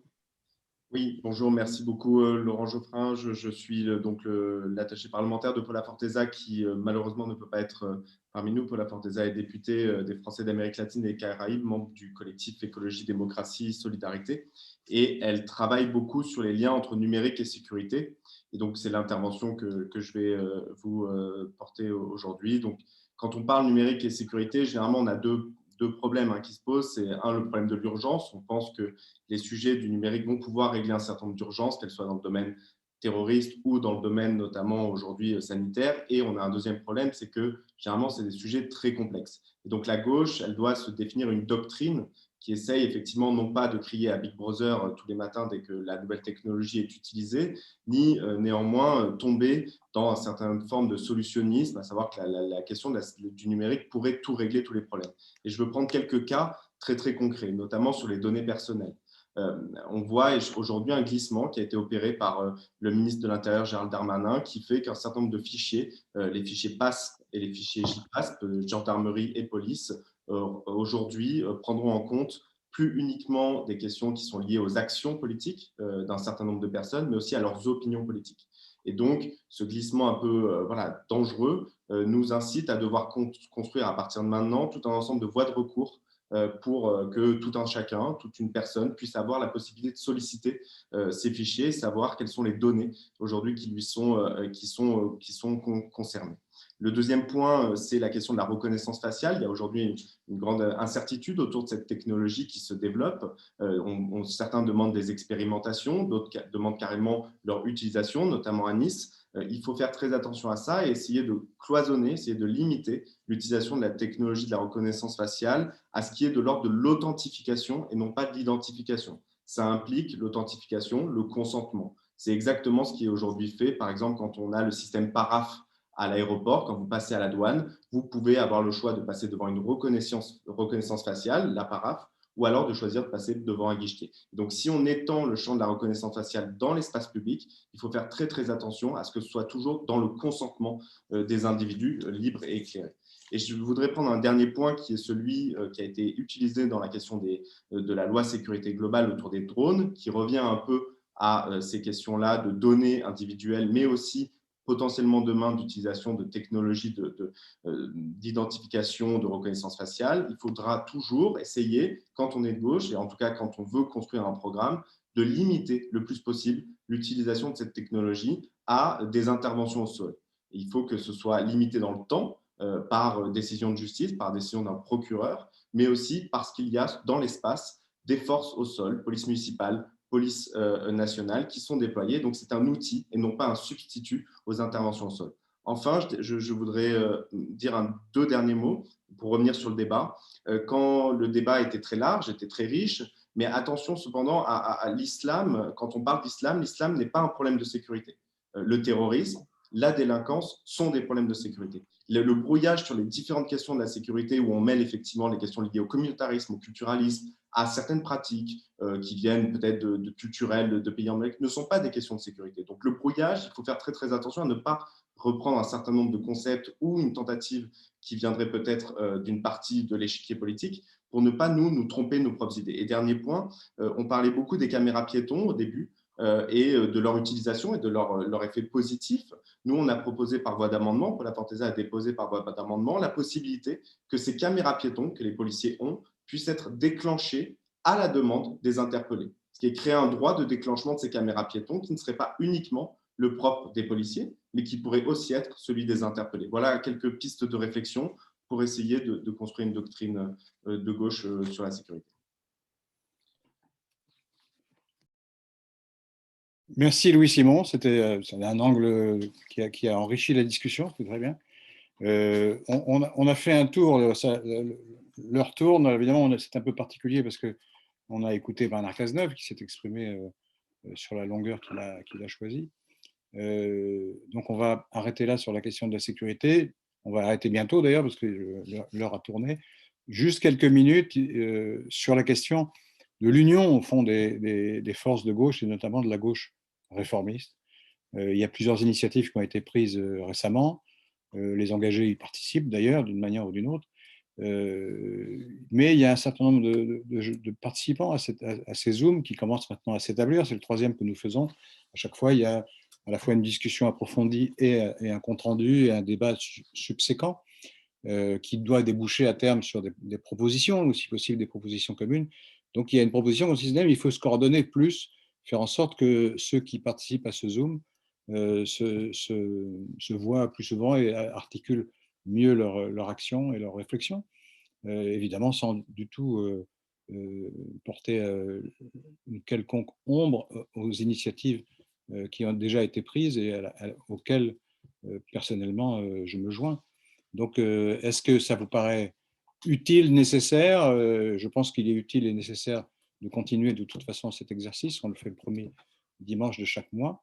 Mais peut-être qu'il faut se voir plus et se coordonner plus. Donc, au fond, je vous consulte sur la question et voir qui souhaite aller un peu plus loin et qui, au contraire, dira ben non, on est très bien comme ça. Qui est-ce qui veut prendre la parole? 3 mots: utile et nécessaire. Bon, c'est à vous. Donc, tu vas dans mon sens, si je comprends bien. Ah bah, dialoguer pour trouver et unir, c'est un devoir. Bon. Qui est-ce qui a encore, pour cette dernière courte partie de la discussion, est-ce qu'il y a quelqu'un qui souhaite parler? Oui, Laurent? Ah, Sébastien, d'accord. Oui. Non, ce qui a été dit par M. Benoît à l'instant et ce que tu proposes me paraît aller dans le bon sens. Il y a des initiatives multiples. Les considérer comme contradictoires serait une erreur. Tout ce qui permet des regroupements et des discussions approfondies sont, à mon avis, une bonne chose dans la période. Et un premier regroupement ne veut pas dire que ce regroupement-là n'en rejoindra pas un autre à un autre moment dans le moment qui nous sépare de l'élection présidentielle, qui est ce que tout le monde a à peu près en tête et en ligne de mire.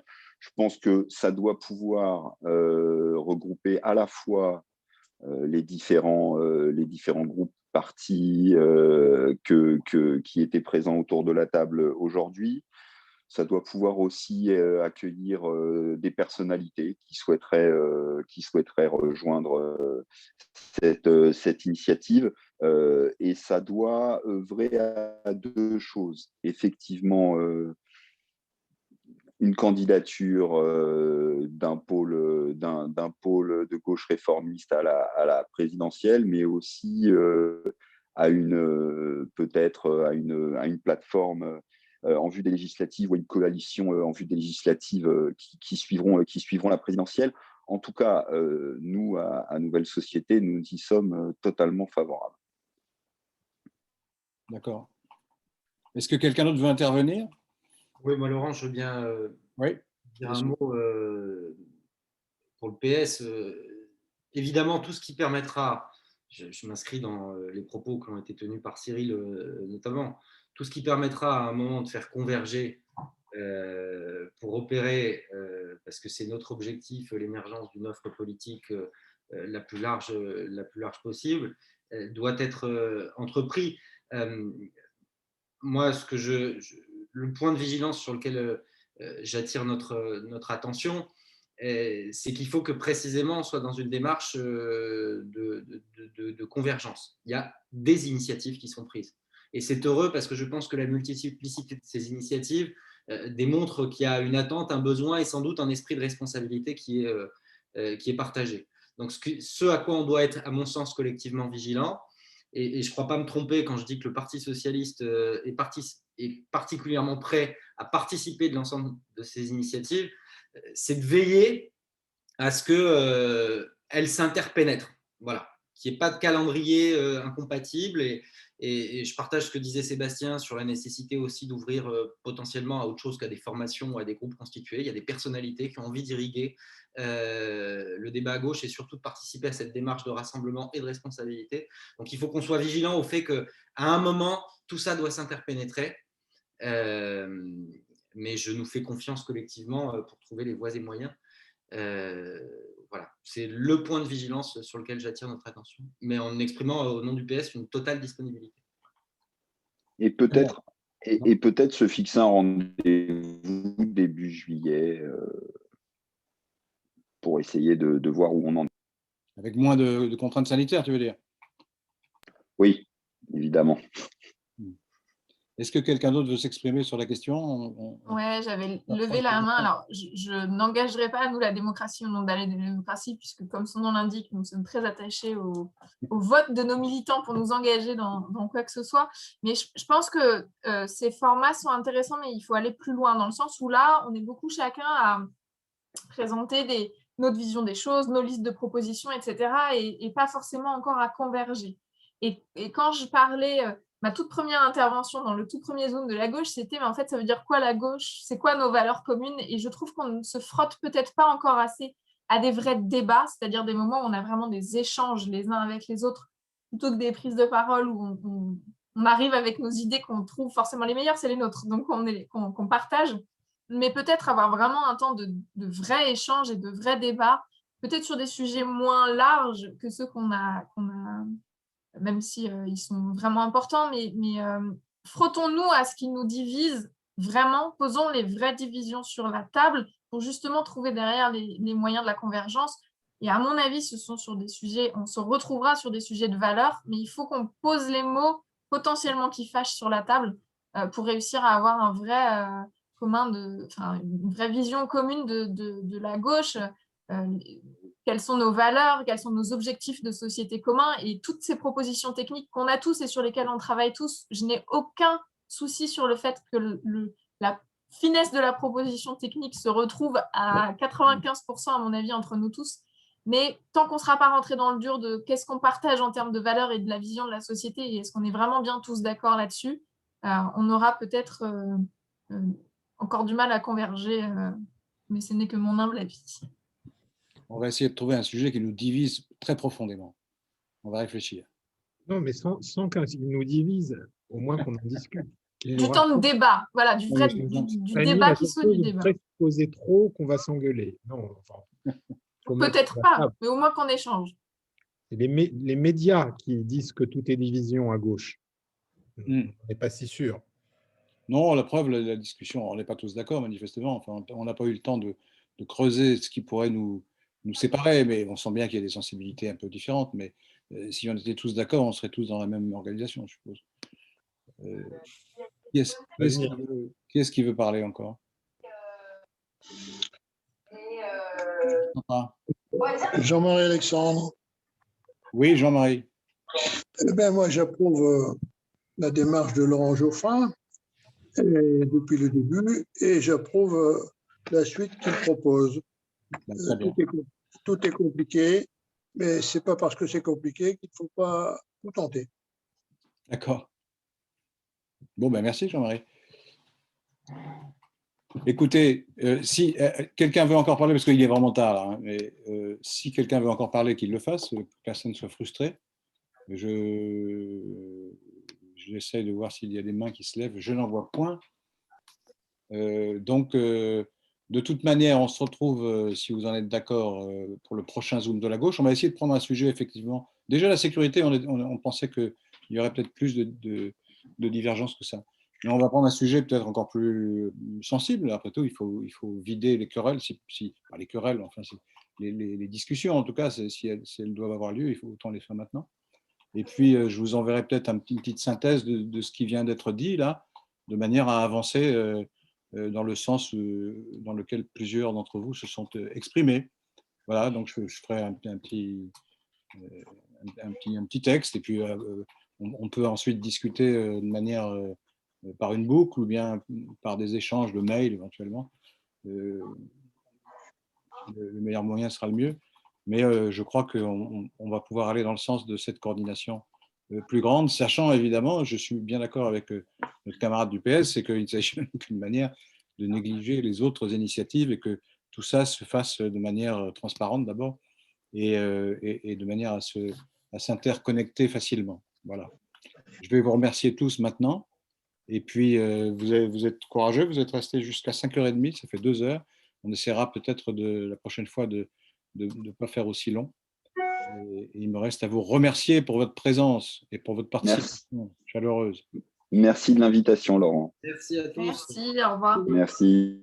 Merci à tous, au revoir. Merci. Au revoir.